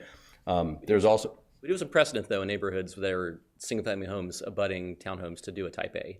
Yeah, so type A to me feel like green, like soldiers, and you have to put evergreen trees. So they basically, I don't know how they look very and like an engineer designed it. I'll say it that way, instead of a landscape architect. So with a type B buffer, you get a lot more deciduous trees, a mix of deciduous and hardwoods. You get smaller shrubs to fit in there. So it's actually a better looking buffer when it grows in. But you know how developments are, they all look bad for the first 5 years, regardless of whether it's an A, B, E, doesn't matter. So that's why we stuck with a B, because I think it provides more, a better looking buffer. And there are homes that have been there forever. There are no trees, like you said, to preserve there. It's a cleared field. Yeah. With the exception of some of the backyards have some trees in them, the existing properties. So that's why we stuck with the B. Oh, and one more question for you, Mr. Roach, is I asked about the creeks because that one at the very northern part, basically, are you guys going to build townhomes in that very northwestern corner? Mr. Gann, are you talking about the line of trees right here? No, the other kind of small one. Yeah, right there. Right up in there. here? Yeah. The idea is to bring Shackleton down. Right.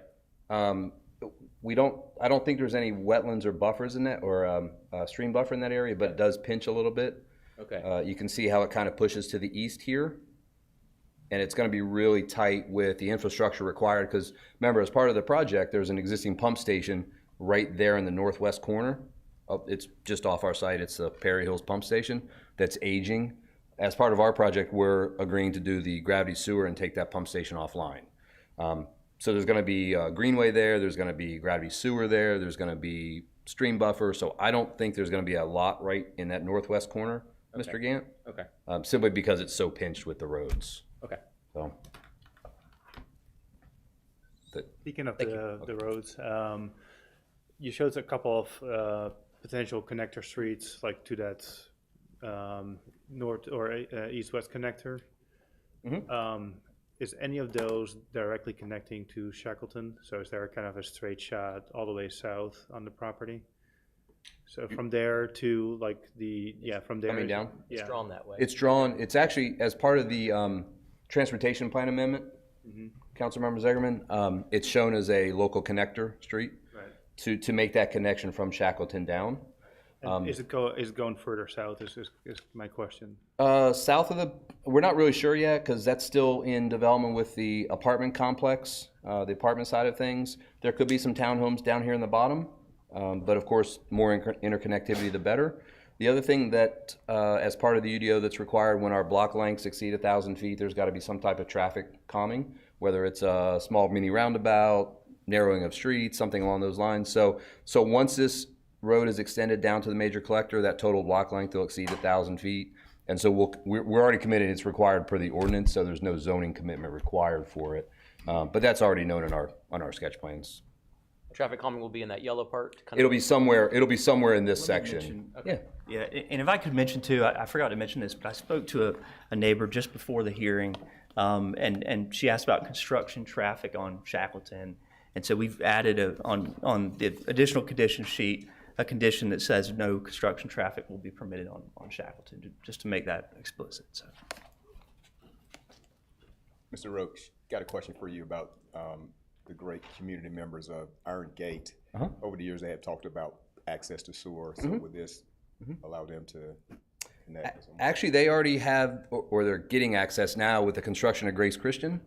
Okay. Like Matthew alluded to, Gravity Sewer is taking the Perry Hills pump station offline and coming down the east side of the creek. As it does that, Grace Christian will actually tie into this Gravity Sewer. That's why they're part of the Gravity Sewer extension agreement. as part of their plans, they have 5 or 6 sewer stubs along their northern property line. Right in this area, Mr. Mayor, there are 5 or 6 stubs on the construction drawings approved for Grace Christian where they are actually providing stubs to the Iron Gate property owners next door. So we're looking at the whole thing, and Grace took care of each of those little property owners. Perfect. Thank you so much. Any other questions? All right. All right, we'll go ahead and open up the public hearing for this item, and we have a few speakers. Zach Hines will be the first. Please come up and give your name and address in 3 minutes. Not sure if this is going to work that well. I'm too tall. Zach Hines, 1114 Lexington Farm Road. I would rather be in a million other places right now than here. I have to put up my Christmas decorations to get ready for the lights. I'm going on vacation soon, but this is important. There's 2 major things in this that make no sense. Environmentally, you're tearing down 50 plus acres of trees. Environmentally, half of you ran on this of being sustainability and environmental. There's no environmental saving this. Yes, the Greenway does help things, but the major road, the major easement they're planning right in the middle, it's going to cross the creek. What's the point of the Greenway if you're building a bridge right on top of it?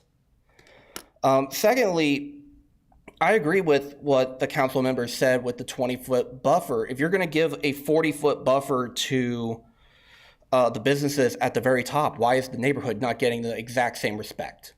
A neighborhood that's been there since the 90s. Another aspect of this that's extremely worrying to me is this neighborhood has already seen a massive increase in property taxes over the last few years.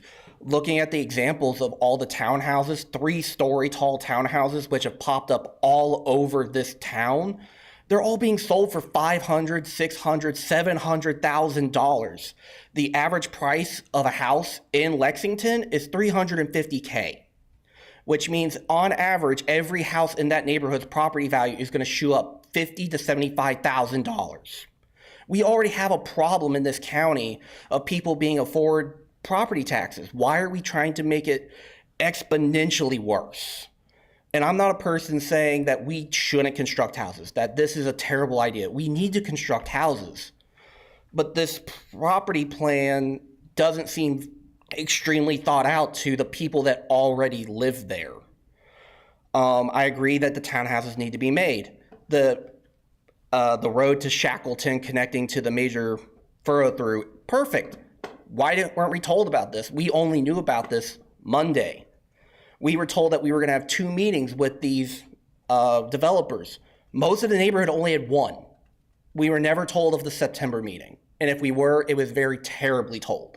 Probably just thrown in the mail and expecting no one to show up. I am perfectly fine with this plan. It just needs to be thought through a little bit more. Nobody was really told until the very last minute. There are a lot of inconsistencies with their environmentalism. The bridge across US 1 could take a decade.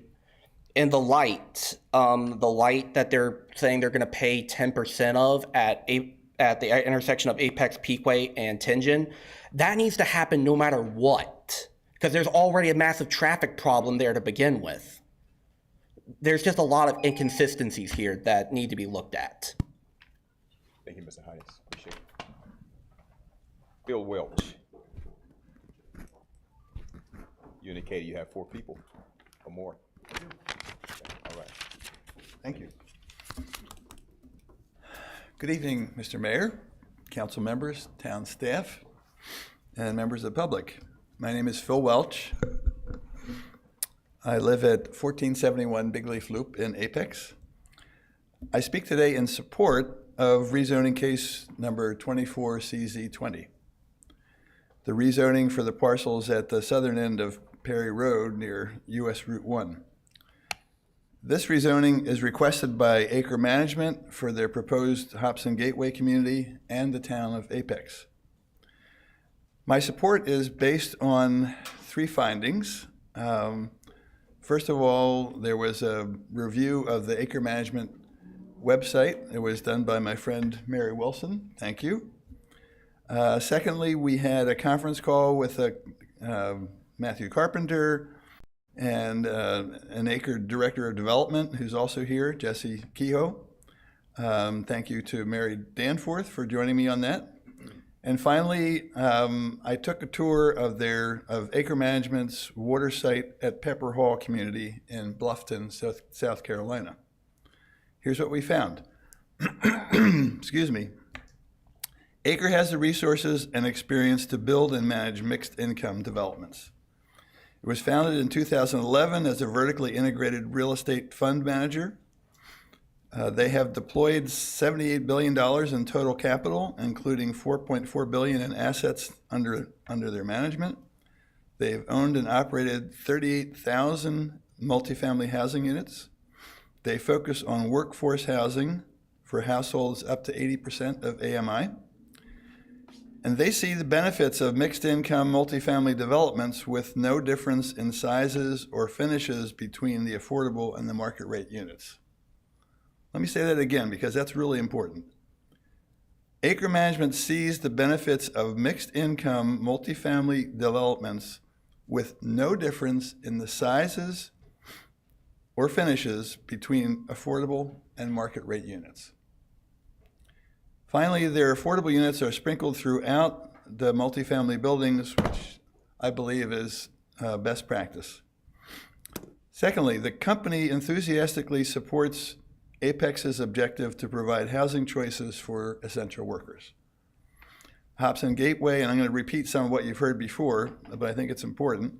Hobson Gateway is currently planned to be up to 220 for-sale townhomes and up to 400 rental apartments, including as many as 80 rental apartments for households earning a maximum of 80% of AMI for a period of 30 years, which is also best practice. Up to 80 rentals out of a total of 620 homes in this development is 13% affordable homes. As far as I know, that's the highest percentage offered yet in a mixed income development in Apex. Acre will not be using tax credits for the development, which should shorten the time frame. When I asked how Acre was able to do this, I was told that they operate out of discretionary funds, and as a result, they typically focus on portfolio performance versus individual deal metrics, which allow them more flexibility. And that's an important difference. Finally, here are my observations on my tour of Acre's new Waterside community. Last Friday, I met with Acre Development Director Brian Smith, the Waterside Property Manager, and the Regional Director for the Property Management Company. When fully built out, Waterside will include 331 market rate rental apartments. By my rough calculation, renter households will need to earn at least 100% of the local AMI there or about $100,000 to keep their monthly housing expenses to no more than 30% of their total income. There are no affordable income restricted apartments there. Apartment sizes and configurations ranged from 762 to 1,145 square feet and included 1 bedroom, 1 bath, 2 bedroom, 1 bath, and 2 bedroom, 2 bath apartment homes. There are no specific workforce apartments designated here, which I mentioned, which is unusual for an Acre community. However, Acre was a limited partner here, focused on building to a design provided by the general partner. So they don't have the amount of control that they're going to have at the Hobson Gateway. Acre did arrange for the property management of Waterside with a company ZRS Management that manages about 98% of their investment properties. The construction done by Acre Management appeared to be excellent inside and outside, including very attractive landscaping. All three hosts at the Waterside tour were very professional, knowledgeable, and responsive to my questions. I mentioned the Acre Development Director, Brian Smith. He is involved in the design and will be overseeing the construction of the Hobson Gateway. Based on our investigation into acre management, the proposed Hobson Gateway community, and the existing Waterside community, I strongly support the approval of this rezoning.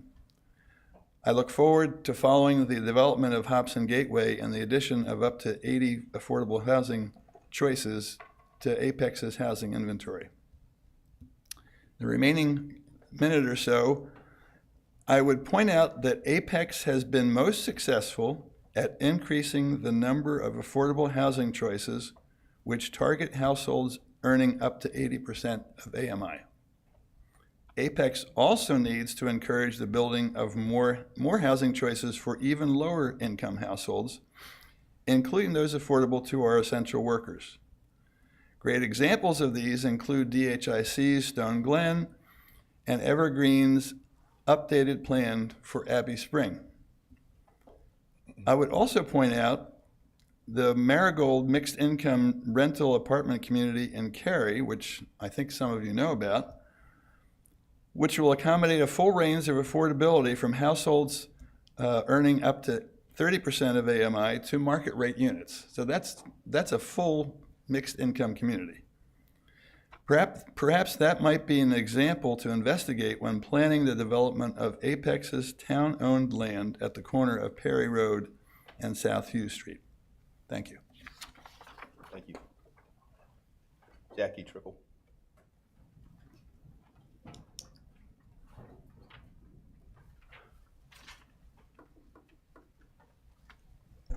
Good evening. I'm Jackie Trickle, 1208 Lexington Farm Road. And I appreciate that they've added in the Shackleton Road would not be used for construction traffic. The other, as per the presentation that was made and also discussion with a Hobson representative and supporting the other gentleman, the 20-foot buffer along Lexington Farm is I understood that was going to be in addition to the 20-foot easement, but in the presentation it said they could overlap. So I wanted to make sure that we are talking about at least 40 feet, but I agree, out of respect for the neighbors, that it should be more. 40 foot with one of those being a sewer easement is probably not conducive to good neighbors for the existing housing. That's it. Thank you. Thank you. All right, thanks everyone. That's the last speaker signed up. So Jeff? we'll close the public hearing. Could you clarify on that buffer question? Yeah, absolutely. And it was a great question. So the ordinance is very clear that you have to have a minimum of 20-foot planting strip, and Amanda, just shake your head if I'm. So in the planting buffer, if it's overlapped with a public utility easement, the plantings move south, so it ends up being a 20-foot utility strip and a 20-foot planting strip right below it. So it ends up being a 40-foot, right. Look at the 40-foot buffer. That's right. It'll still be a planted area that's 20 feet wide and a 20-foot utility strip on the north side of it. So yes. All right. Discussion.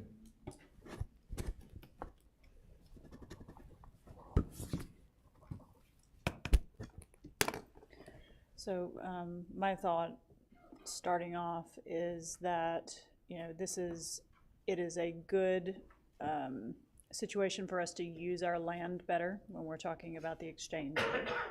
It's also helping us forward our goals when it comes to affordable housing at a higher level than we've seen before. So that I very much appreciate, as well as making, you know, it's not 100, it's not 120% AMI, it's 80% AMI. So we're getting closer to what we're expecting when it comes to affordable housing. So this development has my support. And I'll speak on that as well, which is, you know, when this all got started, we were still in the 5% range when it came to what our affordable housing plan was setting as a goal. And we kind of previewed this issue when we had the land swap. So, you know, we we've had an understanding that when the land swap was going to happen, that there was going to be at least an offer for this sort of rezoning. The part that I'm incredibly happy about is, even though we've had other applicants who have had applications in the middle of our switch from 5% to 10%, you guys met that 10% and exceeded that. And one of the things that I do think is quite notable is, and I'm glad Mr. Welch spoke to this, it is an incredibly powerful thing to be able to say that there will not be a distinction in how the affordable housing looks from the market price housing. Because one of the things we're really trying to address is the stigma of how people feel about affordable housing. And this is a big step towards addressing that stigma. You know, the things that have been moved forward in the affordable housing side on this application are closer and move us towards the goals that we initially sought when we built these sort of incentives. So I'm appreciative of the applicant stepping forward and moving in that direction, because I think it makes a big impact. The other part about this, which is, I think this is a credit to the planning staff in terms of kind of the idea of thinking down the road, is when this process got started, we didn't have North Carolina Children's Hospital. But we knew that there was going to be a need for at least workforce housing within the area. Now that we've got the North Carolina Children's Hospital literally appearing right next door, this is a great indication that workforce housing is not only going to be necessary, but will be critical. So to me, you know, I credit the planning staff for thinking down the road, and considering that when we have this sort of application, what are the things that are going to be necessary. I do appreciate the work of the applicant in making sure that they've thought through and exceeded our goals. And I hope that you guys are a model for other applicants as they come forward. And thank you, Mr. Roach, for clarifying the 20-foot buffer, because I thought I was understanding it would be 40 foot, but in the course of the conversations, I got confused again. So thank you for clarifying it. It is a 40-foot buffer. So there's a lot of things here that I'm willing to not only push forward, but hope others will emulate. So I'm fully in support of this, of the rezoning, and it ultimately helps us as a town because we get to ultimately work with two pieces of property that are much better aligned, in my opinion, and from my understanding from the planning staff. That town property will be much better utilized once this rezoning occurs.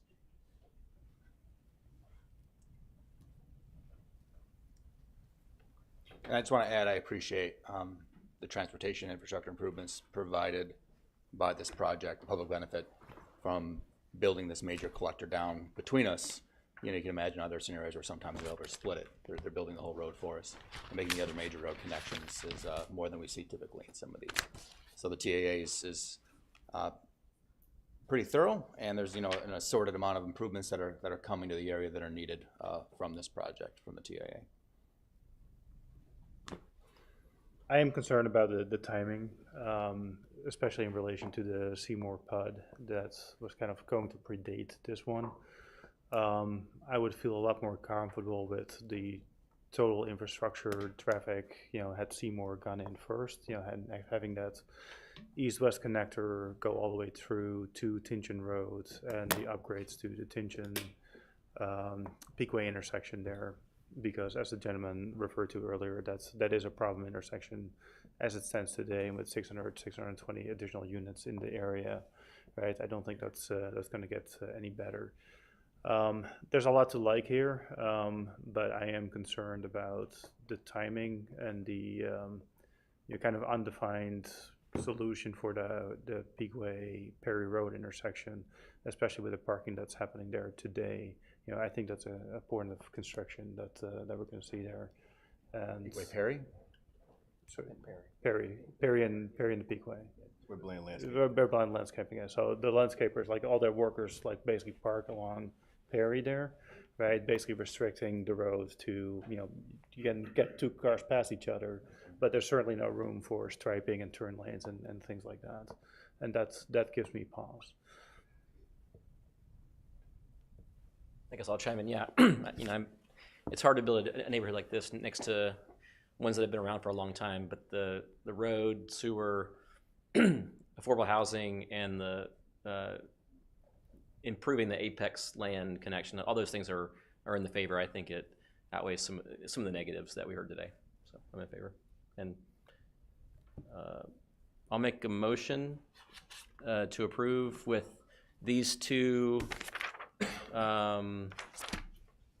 conditions and the third one about the construction one. Maybe can you read that for the record, perhaps, too? I'll second. Okay. And transportation plan amendments and the rezoning. Oh, yes, and the transportation plans that Ms. Cox presented, yes. Yes, the added condition, no construction traffic shall be permitted on Shackleton Road.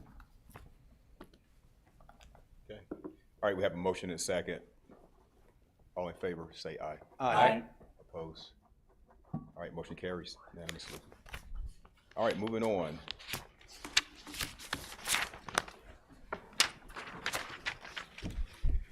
Public hearing 6.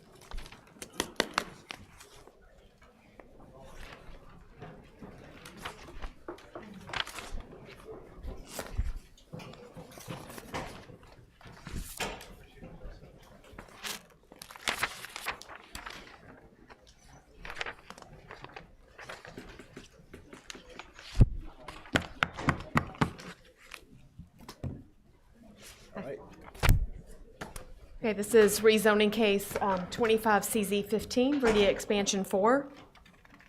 As you know, Veridia is located in the area between US 1, Highway 55, and NC 540. The rezoning is comprised of 10 acres, totaling about 130 acres. The properties are currently zoned plan unit development conditional zoning, rural residential, and light industrial, and the proposal is to change the zoning to sustainable development conditional zoning for Veridia. The 2045 land use map designates the properties as regional mixed use and office employment, industrial employment. And if the rezoning is approved as proposed, all of the properties would be regional mixed use.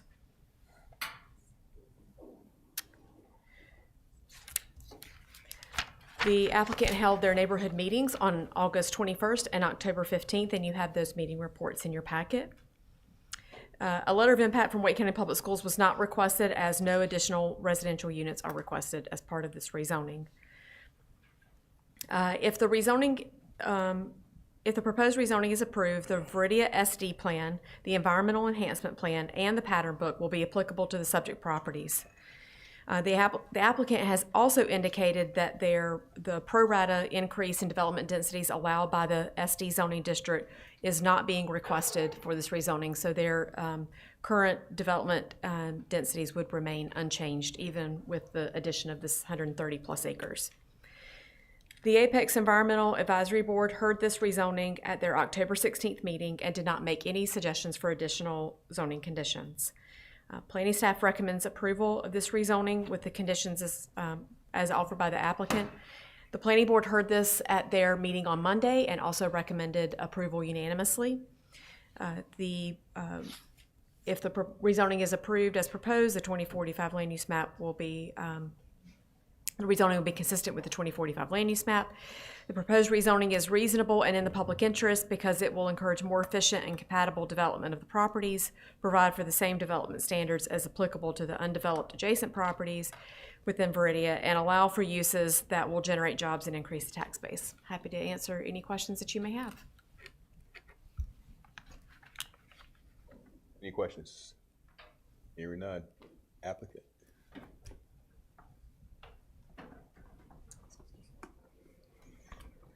Good evening, Mayor, members of the council. Letitia Shapiro, Morningstar Law Group, here on behalf of the applicant RXR Realty. Joining me this evening is Joe Graziosi from RXR Realty.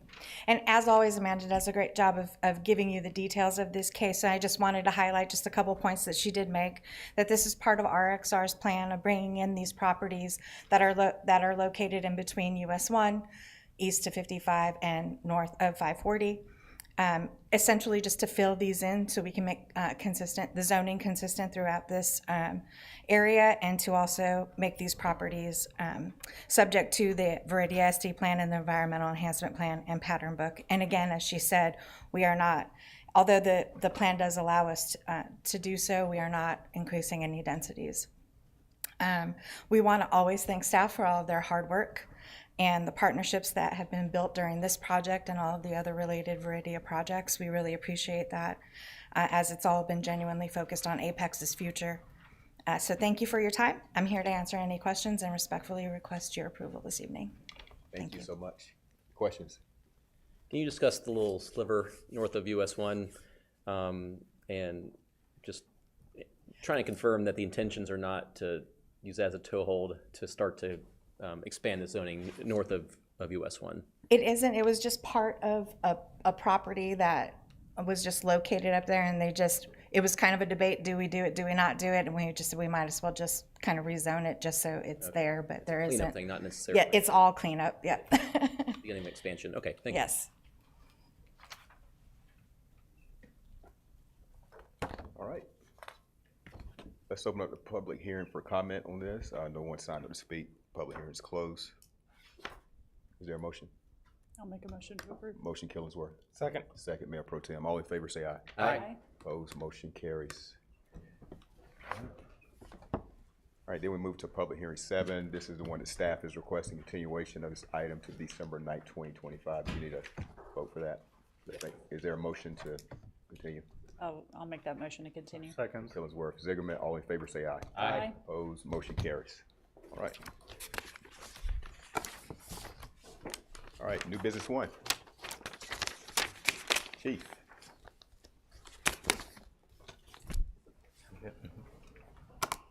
Good evening, Mr. Mayor, members of council. I am Ryan Johansson. You're proud to be the police chief here in Apex, and I have a very dry item for you that I will attempt to get through quickly because I know we have some dedicated members of our community who are not here to listen to me talk about an ordinance amendment, but that nonetheless is fairly important. I'll start by saying that even though this is very dry, the fact of the matter is that it comes from a pretty exciting concept, I think, which is that we're always dealing here with this challenge between becoming larger and the growth that comes with the town and wanting to hold on to this small town feel. And this is a challenge for public safety because many times we hold a lot of special events, we do a lot of things that keep this small town charm, but there's an expectation on those of us who are in public safety to do so safely. And oftentimes those two things can seem to be in conflict. Well, in this particular instance, a huge thanks goes out to legal, to fire, to PD, to planning, to parks. I mean, all these groups got together really to try to address this ongoing saga that predates me for sure, of the chairs downtown for the Christmas parade. And how, the question we asked was quite simply, how can we get to yes? How can we accommodate chairs downtown because there's a clear desire in the community to do so, but how can we do so without exposing the town to significant liability? We have major legal challenges like the Americans with Disabilities Act that we have to comply with and ensure that we're allowing right-of-way throughout the sidewalks, especially when we close the road, which we do for this incident, or for this instance. And so there was a number of challenges associated with that because as soon as you block the sidewalk with chairs, we could technically be violating the ADA, which can bring legal consequences for the town, and also is just not right.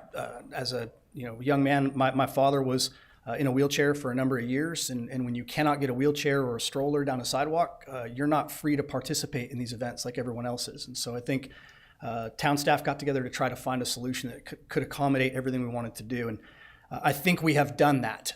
The very short version of it is that we will be able to, on Salem, between Chatham and Templeton, so all of downtown, we will facilitate the placement of chairs in a designated strip of the sidewalk that we will pre-mark ahead of time and will allow placement the night before the actual event, which is what people have been asking for quite some time. But we will rope off a specific area to ensure that the chairs are placed and that the ADA is still respected and that pass-through on the sidewalk is facilitated. And so what I'm bringing you this evening is just some amendment to the ordinance to make sure that all of this can be done as legally as possible.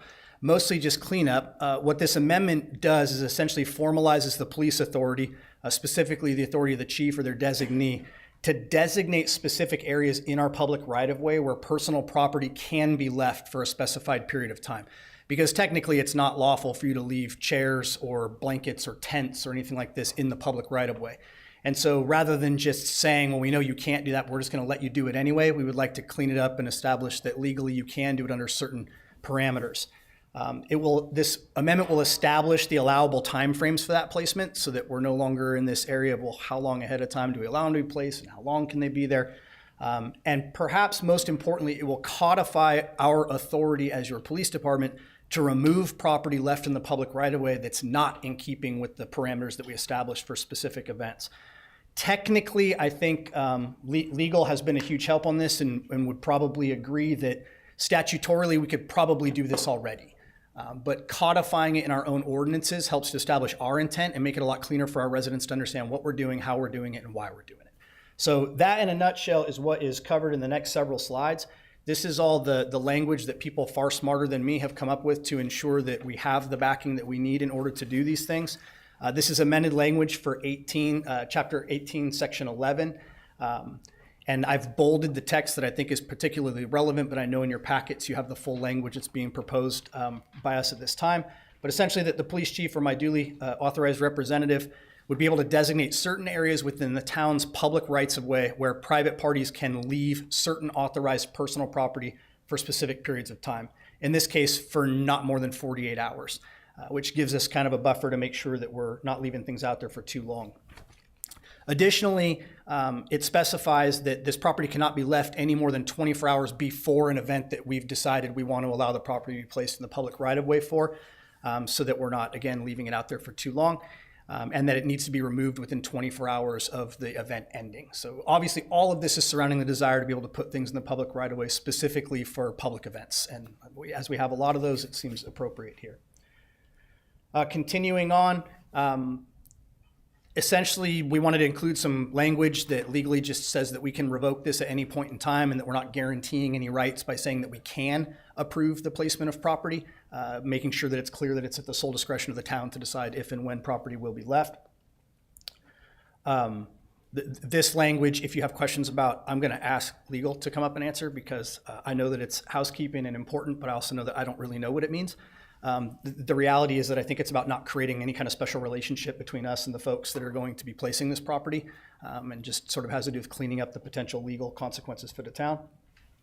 And then finally, as I mentioned, the enforcement. So this is where it gets a little bit difficult to maybe understand, and perhaps you all will have some questions, which I'll do my best to answer. But it establishes the authority for the police department to remove property if it's left there beyond when it's supposed to be left there, or if it's placed outside of specifically designated areas. So the cleanup is pretty clear why it would be important, but outside the designated areas, again, reverting back to the Americans with Disabilities Act and other fire code restrictions, if we designate that you can leave chairs, for example, in this 3-foot space, because that's the only way to ensure safe passage under the ADA, and people start placing items outside of that, we have to have some authority to go remove those items. I will tell you that, as Mr. Mayor, as you will understand, coming from the police department, this could be a real problem for us and a fairly heavy lift without the language that you see here in the ordinance amendment. Because when we take property, there's certain things we have to do with that property. And I'm sure you could imagine that if the police department had to take 300 or 400 chairs that were misplaced and log them into evidence at the police department, this is a huge amount of man hours and makes it really tough for people to get their property back on the back end of that. So this establishes that our intent would be to remove those items and simply place them where they could be retrieved within a reasonable period of time, and if not, to dispose of them, plain and simple. It also establishes that any costs incurred in the disposal of that property could be, under the discretion of the town, billed back to the owner of the property. So if someone were to choose to leave a very large amount of property and it creates a huge expense for us to dispose of or deal with, this protects the town from incurring the costs of having to deal with that problem down the road. So that concludes my presentation and my request for you all to provide an amendment to the code so that we can do what we're trying to do for the Christmas parade and many other events this year. And I'm happy to answer any questions I can or to defer to Seth and legal if I cannot. I'm glad we finally put this into language here because this has been an issue every single year. So at least we have some clear guidance to residents knowing what can happen where. So people aren't just like, can we not? We're not sure. I don't know. Yeah. Yes, ma'am. I think we tried to provide clear guidance every year. We give it a shot. But people still place out early and then other people see them placing out early. So I think enforcement's going to be the key. Like, are we going to have guys out there? I don't know, what does it say, 10 p.m. or something the night before? Yes, sir. Great question. So the intent will be to allow placement beginning at 10 p.m. the night before. That was in some collaboration with the downtown businesses to try to inconvenience them as little as possible with the blockage that it creates. The plan at this point is to have a number of police and volunteers out there prior to 10 and throughout that evening as chairs are being placed, so that rather than taking people's chairs because they do the wrong thing, we can steer them to do the right thing from the get-go. So that will be the plan and the intention. I will say that where things get a little bit slippery is once the parade begins, because we will be obviously very, very busy with other operations, and if folks are not sort of playing nice in the sandbox and putting the chairs where they don't belong, that will be difficult to police at that point in time. I just want to just thank you guys for the awareness up front. Like, I think we've already been talking about it. So I think last year it was like the day before, and we tried to get information out. So this is great that we're being proactive. So, thank you. And they can put out as many chairs as they want, right? Yes, sir, as long as they stay within the designated areas. Chief, appreciate the work on this. I know, I mean, this is one of those, as a community, we have some interesting heavy lifts that are very unique lifts, and this is one of those. And really appreciate you taking the time to help kind of address it. And I appreciate legal, especially with paragraph 4 as a lawyer. This is candy to me. Making sure that people understand that, you know, if we move your chair, and if it's a broken chair when it's moved, we're not claiming that we are the people who broke it. I love that. So, yeah, it's like Seth, I'm sitting there, I'm just like, give me all the feels right here. Give me all the feels. I appreciate it. But seriously, this is one of those things where every year we will, you know, we're going to have that problem of folks who want to, you know, stake out it's what they do. They stake out their location. And it appears as though we're making yet another effort to try to make that annual tradition a little bit cleaner and a little bit easier. Because, you know, the sad part about it is there are a lot of people who will want to place their chairs, and they won't get a chance to put their chairs because there's no place to put their chairs. So we'll see how this works out. I'm wishing you all the best. And we look forward to revisiting this again next year.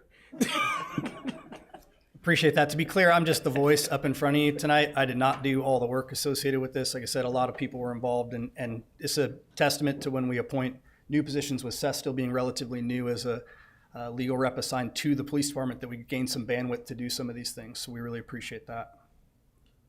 Is there a motion? Motion? Oh, you want it? Motion to approve. Motion second. Second. Pro Tem, all in favor say aye. Aye. Opposed? Passes. Thank you, sir. Thank you, Mr. Mayor. New business 2.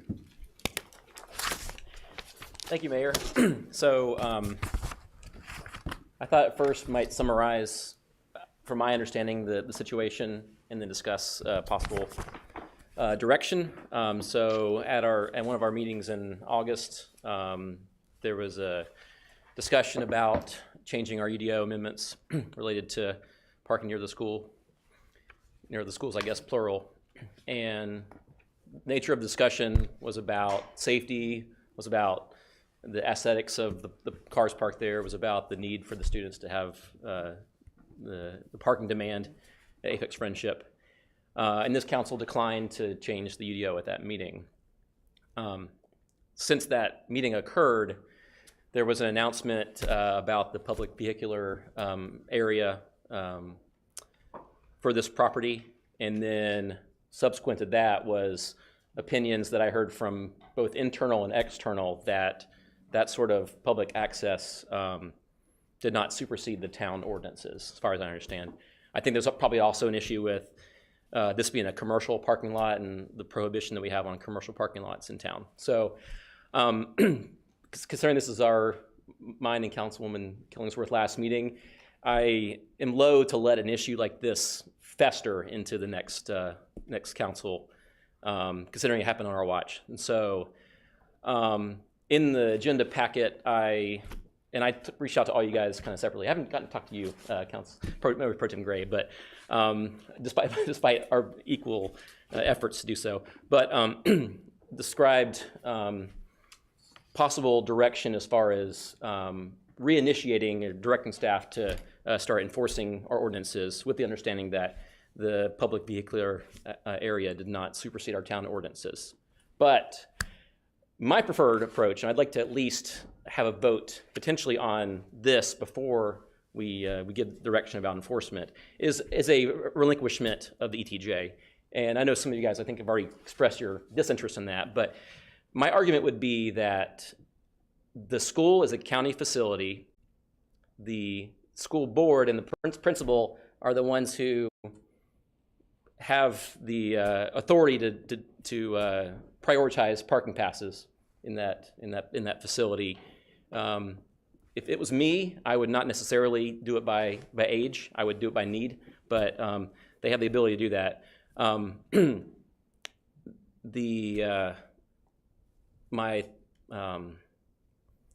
They have the ability to do a assignment policy depending with this school being a certain capacity. Maybe that's in excess of what the parking was designed for. They also own a site that may be a future, hopefully it's a future library in the vicinity on the side of the road that the school is at. And I would advocate, at least in the interim before that library is built, to make that, maybe do the site plan for it and do remote parking there, and we'll build a sidewalk potentially, or we'll partner to build a sidewalk to the school. So that way they wouldn't have to cross the street. That's all in the future. I'm not sure what the status of that would be. I think it could probably phase in a way the library could, where they would build the site first and the parking, and then they build the building when they're ready. So we heard a little bit about in the public comments about the legal basis or not of this kind of vehicular parking area. My preference would be the county and their ordinances, which my understanding is they also prohibit this kind of parking. The county have that fight if they want to, with the property owner, or some kind of enforcement on their end. I think it would be potentially costly and potentially publicly not a great look for the county or the municipality to do that. So that's my preferred set of order. I am in support of enforcing our ordinances if the ETJ relinquishment is not the desired direction of this council. But we can do that vote first. We can do it in series, I think, in a way that the enforcement would kind of eliminate the ETJ relinquishment idea. So that's what I wanted to bring up, and I know it's a fraught topic, and I welcome any comments or questions from you guys. Can I ask for some input real quick? So I think our town manager may have had a discussion earlier this week with Wake County Schools, and I'm just curious how much you might be willing to share as to what your discussion might have been. So we have had ongoing discussions with the school system, both the school and the school board, as the particular parking lot in question doesn't solve the problem completely. There's a parking need beyond this parking lot. It was a good discussion. There aren't a lot of solutions that are available at this point, according to school board staff. We did explore and are working with the neighboring church. They are looking to explore bolstering their parking that they offer. We did speak about the library that you mentioned and the site that's been selected. We did also have a meeting with county staff related to that, and they are open. Obviously, that's a longer term solution. They're open to the idea of what that would look like. They've got potentially a little more property than they need just for the library. So we could utilize parking. The school board and principals seem supportive of that option since it's on the correct side of the school. The issue, as you know, is timing and also the sidewalk connection. There are a few single-family residential properties in between that hopefully would be willing to participate but might not be. So that is a potential long-term issue. We explored another issue that the county or the town owns property on the southeast side of the school, and potentially looking at a pedestrian connection if that was something we could explore, having parking there to accommodate some students. They were less excited about that option. It kind of connects into the middle school, and they don't have as much visibility from a security standpoint or monitoring the students. So really, they were supportive of the church option if we could explore that, and then the library option. We did talk to them about how they prioritize issuing parking passes. The school said they were willing to look at it, but it was defaulted to a district policy. The district was also represented on the call, and they expressed that they weren't ready to jump into selecting different types of students to prioritize, that they viewed that as kind of a slippery slope, and so not at this point willing to prioritize, as an example, maybe a student that would carpool with multiple kids getting priority on passes. They weren't willing to take that leap yet. We talked to the school about some changes that they could look at internally, not knowing their business and not trying to jump into their facility, but just asking the question if they've looked at reconfiguring, and they've explored that. They tried a couple options. There was one they did with staff parking and switched that around. They had some other unintended consequences from that, so they had to reverse that. But they really have tried to look at their site and how they could max out the parking. The other item that we did learn that was kind of a silver lining here, with the new high school that came online, they said they've seen a reduced pressure for parking. It doesn't mean they have adequate parking, but I believe the capacity numbers, and don't quote me on this, they said they used to hover around 2,800 in capacity, and they were down to 2,550 as a result of that. And most of those students that were not there were driving students or needed transportation to get there. So they've seen that pressure come off. It'll go down more next year. And that's what I was going to say next, is they anticipate that that trend will continue at least for the short term, which will take some pressure on the parking needs. I didn't get an updated, they gave me a number on the waiting list. They were going to try and update it before tonight. But the last number that the principal shared was somewhere between 100 and 150 students on a waiting list. Because we had heard 400 to 600 parking space deficit. The principal said that's not what he views it. And he said that there may be some overrepresentation in that wait list, because it could be kids that are currently parking at, say, the church, for example, that are on that wait list. So it's not like they're all unparking or not parked. So somewhere between 100 and 150 is what they anticipate right now, and they see that kind of lessening. So the good news is it looks like for at least the short term, there might be some release of that pressure on the parking situation, but no real magic solution. We did talk about the utilization of town parks, since we have a lot of parking spaces that for the most part sit vacant during the school day that we could potentially utilize. The difficulty then becomes, how do you transport the kids from the park sites to the school, and would kids be willing to do that, since most of them have bus transportation available if they're within that set distance already, and they don't utilize the buses now.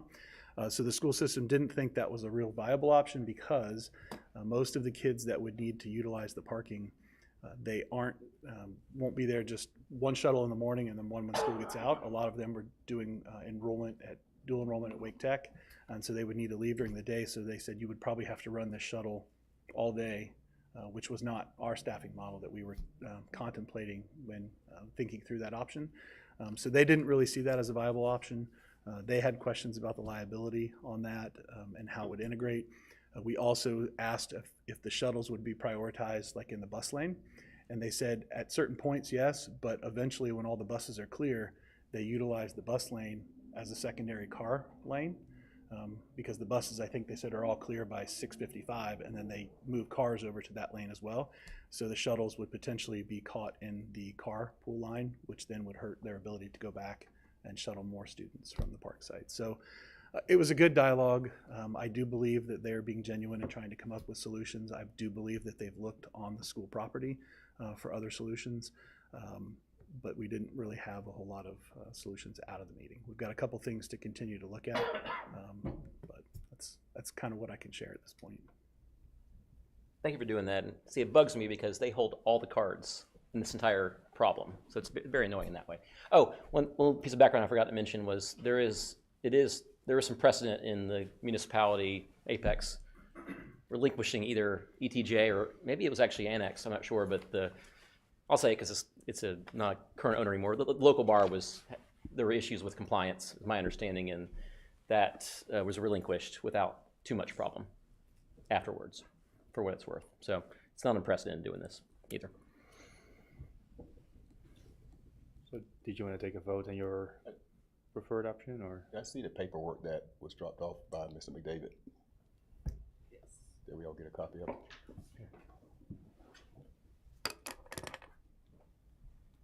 Did everybody get a copy? I sent it to them in an email.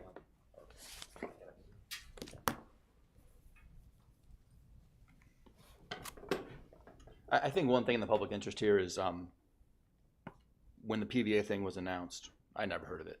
I'm not a lawyer. What's PVA, you know? So, you know, we researched, and by research, I mean we asked the town to research what exactly is this? What are the legal implications? Help us understand what does this mean. And we got back 3 opinions, one from the town, one from the League of Municipalities, which is an organization we're part of, and another from NCDOT, which is the organization that administers the PVA program. All 3 of them say that a PVA program does not affect land use or parking. What they all say is that a PVA, the only purpose of it is to allow, as you were speaking earlier, allow jurisdiction on a property. What it means is NCDOT can now enforce their laws on your property. It doesn't affect land use at all. And we specifically ask, hey, does this preempt our land use? No, no, no, it doesn't. And actually, again, I'm not a lawyer, but Lori, could I ask you maybe to summarize that more eloquently or accurately? What I'm saying, like what the position is that we've heard, why we're here? Sure, if the council would like me to talk about the legal matter in open session. I would say yes, that this is in the public interest, that we should get it out in the open. Sure. Yes. Yes. Okay. Yes. More than 3 there. So yeah, based on our research and based on the information that we received from NCDOT, as well as from the League of Municipality, the PVA designation squarely fits within Chapter 20 of the General Statutes of North Carolina. Chapter 20 is the motor vehicle laws, so the clear intention there of the PVA designation is to allow enforcement of motor vehicle laws on the PVA property. That's why the stop sign could be put up and could be enforced on the subject property. The question is then whether that PVA designation preempts our local zoning authority, because no one is suggesting or attempting to want to take away the PVA designation. That's something that DOT gives, and as the attorney stated, you know, it's not something that we would have the authority to take away. So the PVA designation would remain. However, the question is whether that designation would preempt our zoning authority. And my opinion and others is that it does not, that the state legislature has clearly given matters of land use control to local governments, meaning counties and cities. And we have a special chapter of the general statutes, Chapter 160D, that outlines how we may regulate those land uses, and there is no interplay between the PVA designation and our zoning authority. So our opinion is that our zoning authority is not preempted, which means that we can still regulate the use of the land. The land use designation in this instance is rural residential, allows for residential, does not allow the use of student parking as an accessory use per our UDO.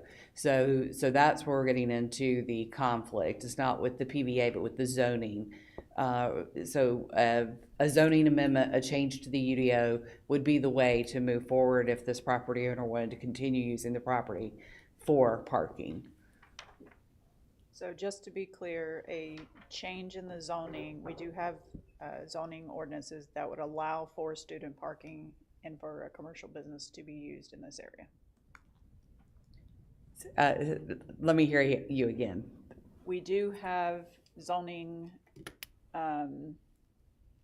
ordinances in place that if a zoning change was made, that would allow for parking and would allow for business commercial in this area if a zoning request was. Yeah, I'd have to defer to planning staff as to what zoning designation would be appropriate for parking such as being utilized at this location, but I do believe that there are designations which would allow that parking.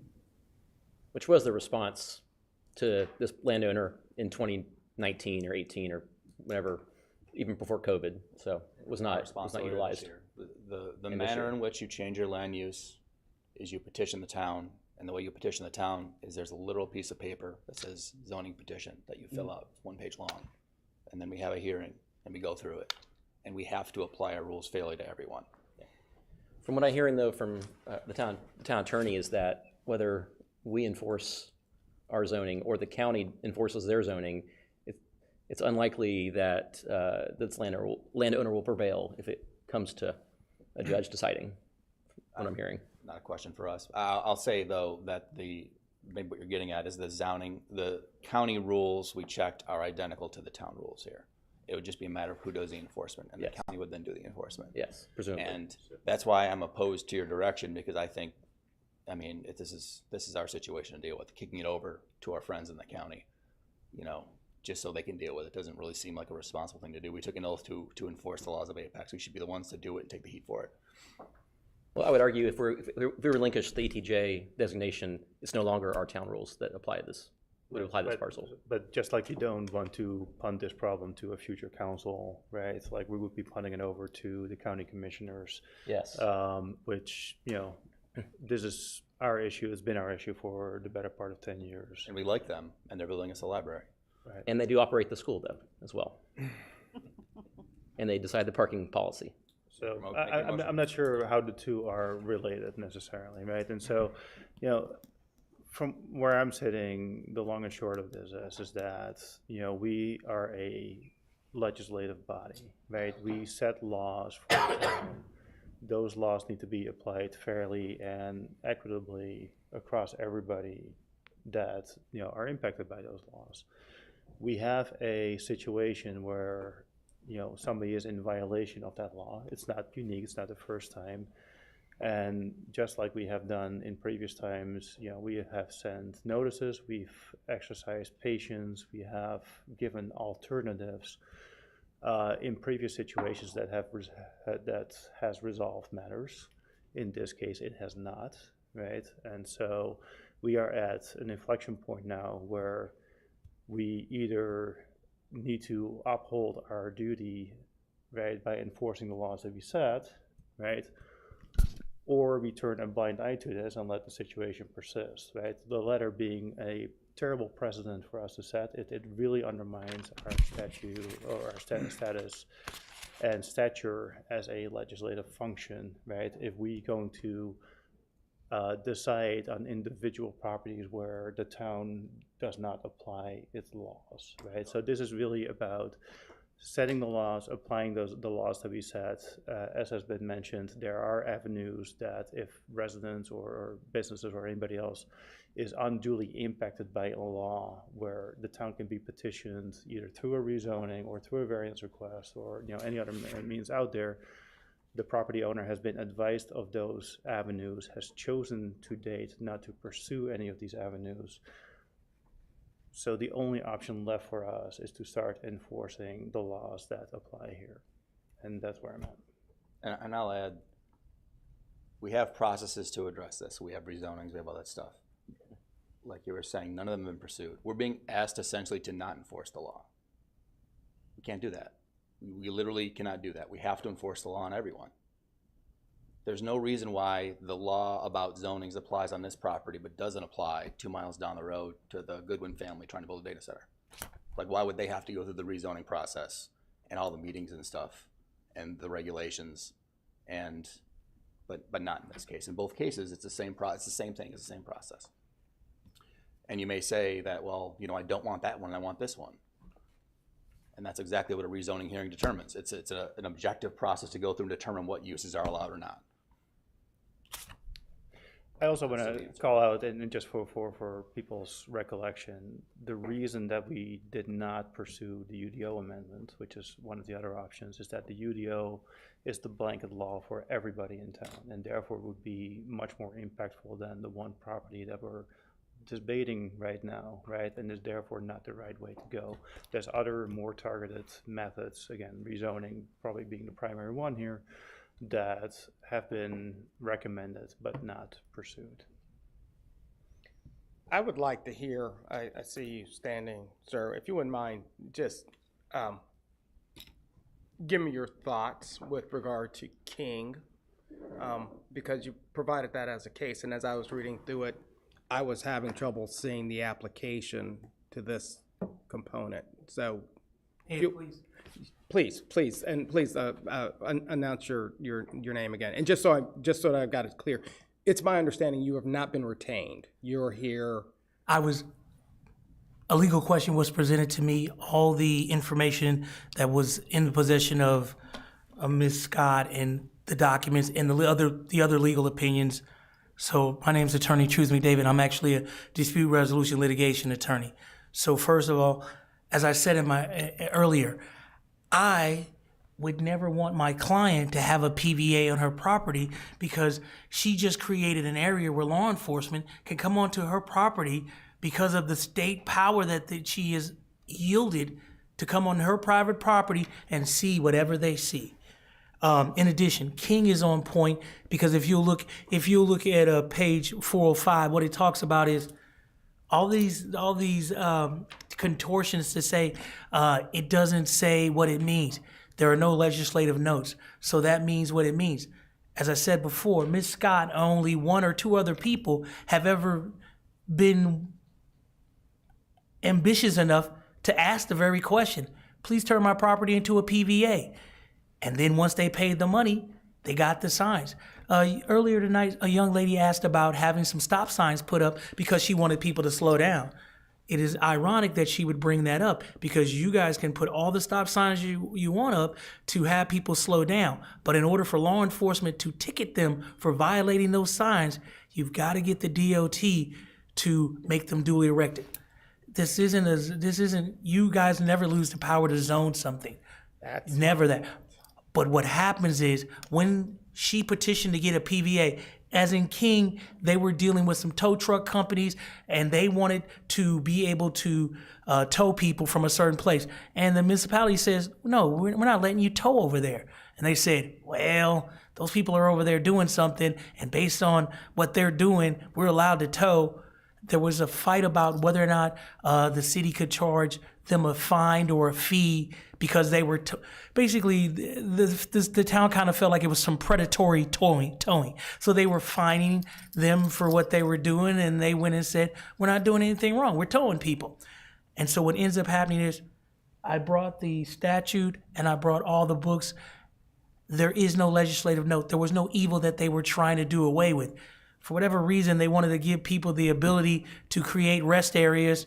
I assume back then, at the time when this first started, what ended up happening is people were driving up and down the roads and the state didn't have all the land it needed for rest areas. So people created rest areas were safe havens where people could stop, especially in the South. I'm sure you're aware of the Green Book and how that all worked. What we're dealing with is the moment she paid, it became a moot issue because they took her money, they put up all the signs. It is a PVA. It's a safe area, and the purpose of a PVA is a safe area for people to take a rest and to stop. When I looked at the statute in that whole area, that part of the statute, there's only 3 cases. 2 cases deal with horses and animals, and 1 deals with this towing, and that's the most recent cases because they went from animals to cars.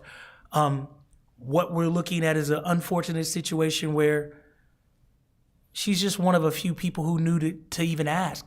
And as I submitted the letter, the DOT would have never given her the certification, and more importantly, they would have never put up the signage. She's not qualified. She doesn't have the power to put up those signs. They created the area. And now she literally can't stop the police from coming onto her property. As a criminal defense attorney, let me be clear. My feelings about PVAs it's the best of both worlds for law enforcement. They get to go on there, come and go as they please. They don't need any reason to go on there. And the premise has always been because the state made that piece of land something different. The council didn't, but the moment that the state put those signs up, she can't even kick them off that property anymore. You're saying 2 things, and the one is correct and I agree with, and the other I can't find in the text. There is no way that she can stop law enforcement from coming onto the property the moment they designate it as a PVA, because now it is literally in a registry that says that if you are a person driving down this road and you get tired and you need a safe place to park, you can go there. She can't kick you off the property because it is designated as a safe parking area. She can't charge you either. That's the crazy thing. She can't make any money off of it. She can't charge you. She gives up her constitutional rights to prevent law enforcement from coming on the property. The case law for a trial attorney that is correct, she'll win at trial. It'll just cost her a bunch of money and it'll be silly. I would never, ever come in here and tell any of the things that I'm saying if I didn't have King and if I did not know that I could win a trial. It'll cost her thousands of dollars, but she'll win. The land usage doesn't change. The access does. Harris Teeter can put up all the stop signs they want to, but they can't do anything about people who don't respect them. The moment that Harris Teeter calls the DOT and the DOT puts stickers on it, all they have to do is call law enforcement, and law enforcement will use it to prosecute you for DWIs. The number of times that I've had my clients be found not guilty because a stop sign didn't have a DOT sticker on the back of it and it wasn't logged in, it is a constitutional thing that is very much. Can I ask you a question? Yes, please, sir. All that you just said, I agree with, because that is my understanding. What I've learned, what a PVA does, is it does allow enforcement of various. It curtails constitutional rights to prevent access to a piece of property. Sure. It literally curtails her rights. Under the constitutional law, they couldn't, under the Fourth Amendment, they couldn't even go near the property unless they had reasonable suspicion to believe a crime had occurred, was occurring, or about to occur. The moment she agreed to this Faustian deal, that it created a safe area which requires law enforcement to be able to check the area to determine health and welfare safety. She can never keep them. We're on the same page there. That's my understanding. I'm not on that page. Okay, well, As a criminal lawyer, I'll tell you the Fourth Amendment still doesn't allow the law enforcement to go into the house. We're just talking about the curtilage. We're talking about the area designated as the PVA. From the PVA, anything that they see. If they see, once again, those are the exceptions to the Fourth Amendment. That is not an explicit authorization. You can get onto the property, and of course, you can always use the I saw it or I smelled marijuana or any of the other exceptions to the Fourth Amendment which are out there in order to take the next step in. But the point that I wanted to ask you is this. You would agree that the jurisdictional part of this, the jurisdiction, hasn't been ceded completely to the state when it comes to the issue of the question of, do our zoning authorities still apply when the agency that is the authorizing agency has told us that we still have the authority? Absolutely. You guys can zone it 1,000 different ways. As I said before, you could put up 100 stop signs, but they don't become duly erected until you get a DOT sticker. Once they are duly erected, you can't undo that fact. And that is mootness. But I feel like you're conflating the issue of the two issues, and that doesn't seem consistent with the ultimate holding in King, and certainly doesn't seem consistent with the holding of Washington versus Hammond, which is the original interpretation of what the state's authority is over the municipalities. King comes after Washington, and as it says, when you look at a statute that doesn't have... But you would concede that King is citing Washington. But King it took over. You would concede correct. That, okay. But on page 405, it talks about it. I looked, there are no judicial findings, there's no notes, there is no evil that this was meant to stop. But that's why I say, I think that's where the conflation of the issue is. Since there is no evil that it is trying to stop, res ipsa loquitur. But that was the issue in King. It says what it says. It says that a person can make this request, and if the request is granted, they get to be a PVA. It doesn't say, well, if the city goes along with it. It says, no, you make this request to DOT, you pay the money, DOT makes you this designation, you are that thing. But we haven't lost our zoning authority, even though there's that designation. You would concede that. Correct. So it's sandwiched on top. But the problem is, if people park on there as they're using it as a PVA, they can't be fined and feed, because that case, King says that if the city does that, if they try to like fine them or something like that, then that's how they exceed their authority. You guys are way above me and maybe everyone else in this room except for a couple people. But I'll say, to me, the core issue that I'm struggling with, and you're the first person to articulate this case, is I see nowhere, no lawyer I've talked to this point has explained why a PVA designation allows parking. No. You can tell her not to do it. The problem is, right up until the point that you fine her, you can do that. But the moment you try to fine her, which is what happened with the tow truck companies, it wasn't that they couldn't tell them not to do it. It wasn't that they told them that they weren't going to do something. The moment they started trying to fine them, that's when they said they exceeded. You can do all the things you want to, except charge her money. And I think you can look at the Keene case and that's why I think you've conflated the issue. I see where you're going, but I think you've conflated the issue. You can be upset, you can do many things, but the moment you try to take a dollar bill from her, then you'll exceed your authority. Nobody's asking to, for money here, right? The issue is not the PVA. It's the underlying zoning does not allow for parking. Right, and the PVA designation doesn't all of a sudden make it a different zoning with a different allowable use. I think you can help. I appreciate the nature of the argument. I really do, but I think you're off. Maybe you can articulate it so that it is better understood. You can give her 1,000 notices and tell her that she's wrong, but King says that if you try to take money from her, then you exceed your authority because DOT already said that she could do it. So I agree. You guys, DOT did say she could do it. They sent her a letter and they put the signage up. So all I'm saying is, DOT said it could be a PVA. DVA told us that she couldn't do it. They took her money, and once they took her money and gave her the signage, it is what it purports to be. That's why I say you've gone from step 2 to step 6 without going to 2, 3, and 4. And I'm just looking at the. I understand, and that's why I asked the first question, which is you're not retained. You haven't done all the. No, I did the research. I'm not saying you haven't done the research. I'm just saying you haven't. I would go to court with her tomorrow based on the idea that the moment that someone tries to take $1 from her, then you guys have all the authority to zone everything you do. The problem is with the PVA, you basically lost your ability to fine her. So that's the power of the purse. That's what King says. And on that, I would. So it's still illegal, but we can't fine her, is your position? That if you look at King, I think that's what King will say. You can tell her to,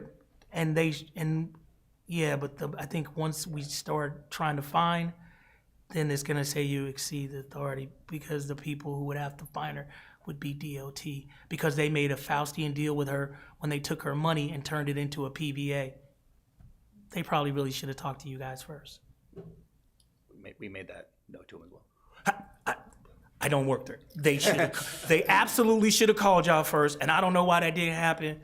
Candidly, that's who you should be upset with, because it would have been an easy phone call to figure out why she was even asking. There's only been 2 or 3 people to ever do this in the history of the statute. I checked.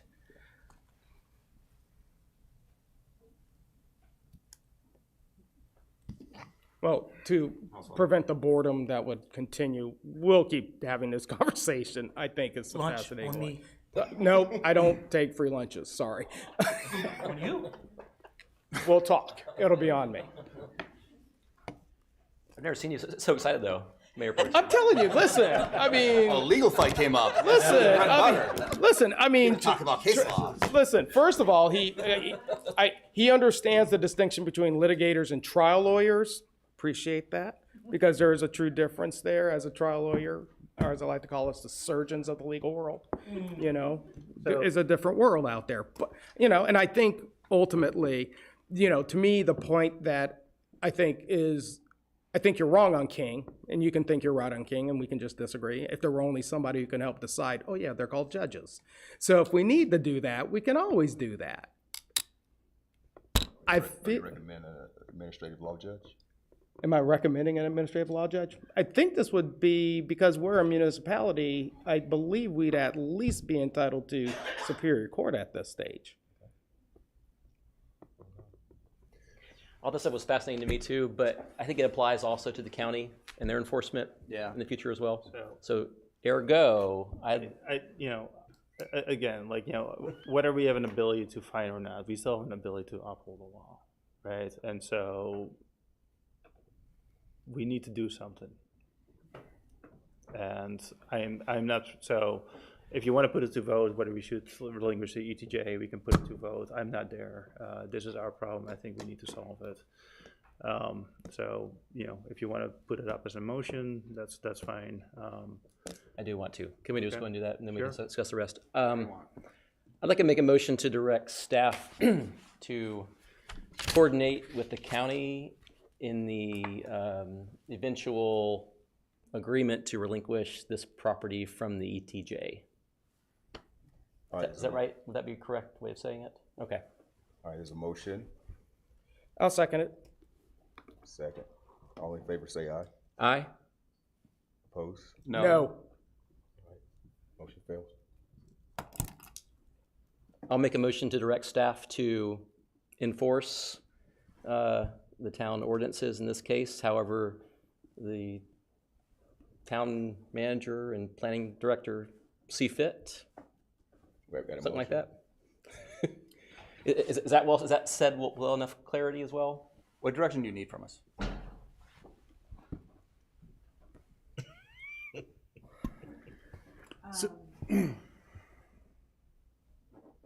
Yeah, I think it's fine. I think the way you stated that was fine. Okay. I will second that. Do we need to set a time frame for that? No. No. Okay. So what's the motion again? I'm sorry. It was to direct staff to, including the town manager and plan director and the town attorney, to begin the process of enforcement of our parking ordinances for this property. Zoning ordinance, sorry, zoning ordinances for this property. And what's the timeline? No timeline. To initiate.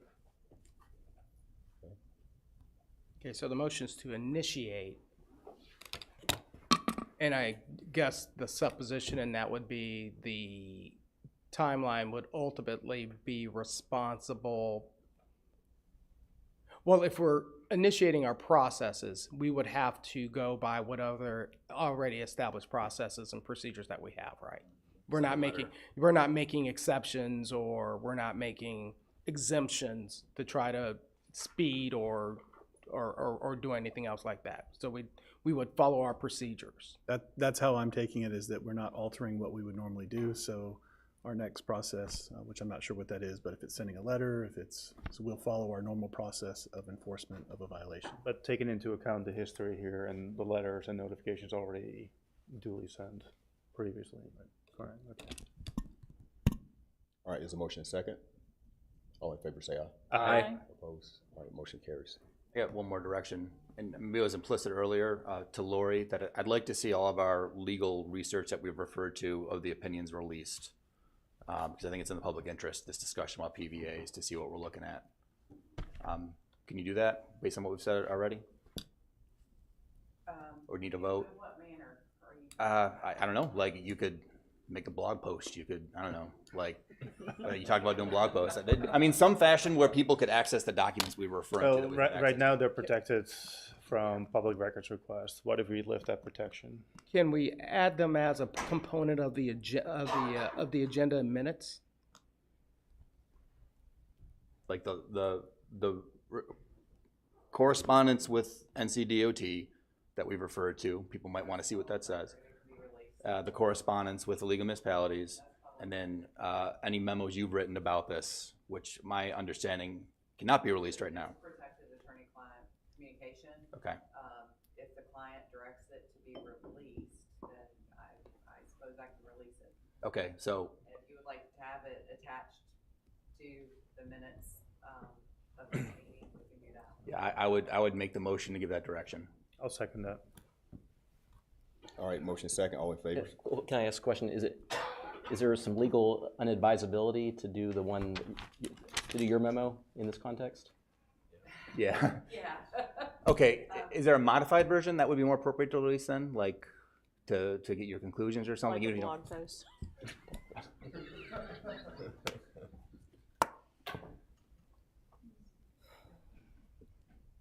Gotta think about it. Yeah. In the interim, can In the we? interim, we can release the- the two emails from the other agencies. Yeah. As public records. We can put them on the town's website if you like. That's easy enough. I don't know where we'll have to work with staff to figure out where they would put them. Or could you write a new document? Attaching them to the minutes. Just attach them to the minutes, that will get out on the website. Or maybe you could. a snippet to put on Facebook, that's always looking. Thanks, buddy. Or you could, if you could write a new document that isn't legal advice to us, that summarizes the conclusions. The nature of my relationship to the council is gonna be legal advice. I'll have to think about how I can do that.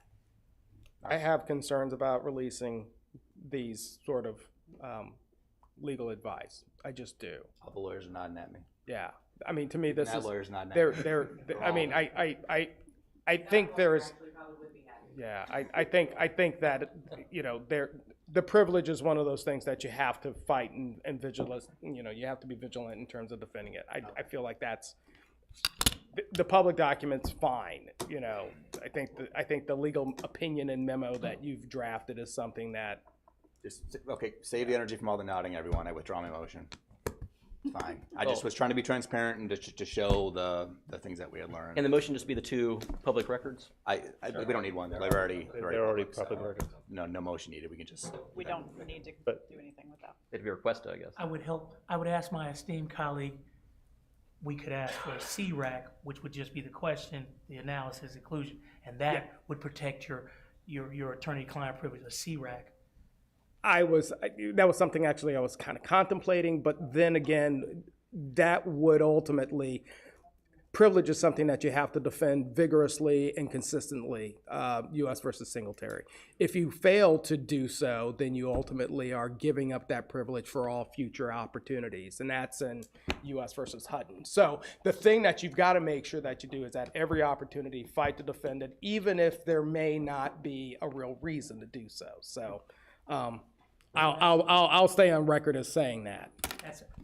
If we use King as the question, then the CRAC is her opinion based on King, and that way it's not her opinion to you guys on the overall question, just on what King means.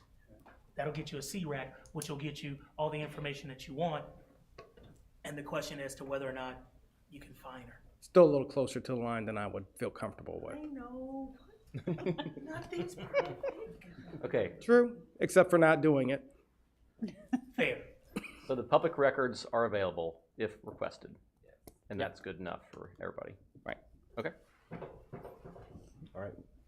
I do want to say one thing, that if there were a petition for rezoning, I would look upon that so favorably.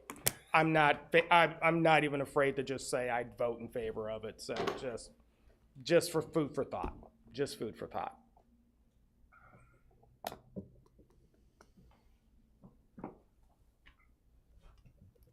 All right, we good? All right. Mr. Gray, actually, since you've been doing a lot of explanation on this, I have a question for you. Did you vote on that last? I did. Okay, I didn't hear an aye or a no from you. There were none in opposition, so. Yeah. But did you say aye or no? I did. Okay. Yeah. I'll double check. Thank you. All right, motion to go into closed session for 2, 3, and 4. Motion. Yeah.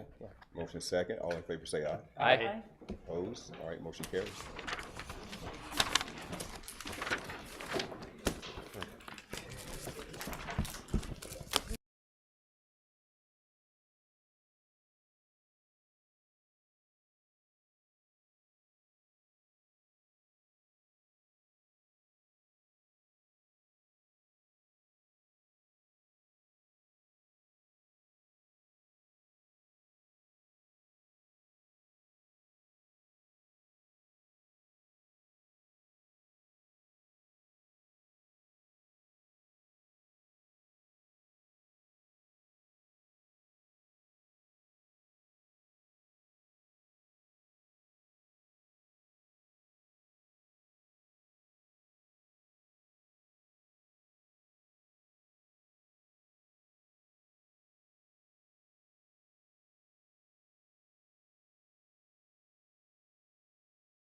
Earlier than I thought.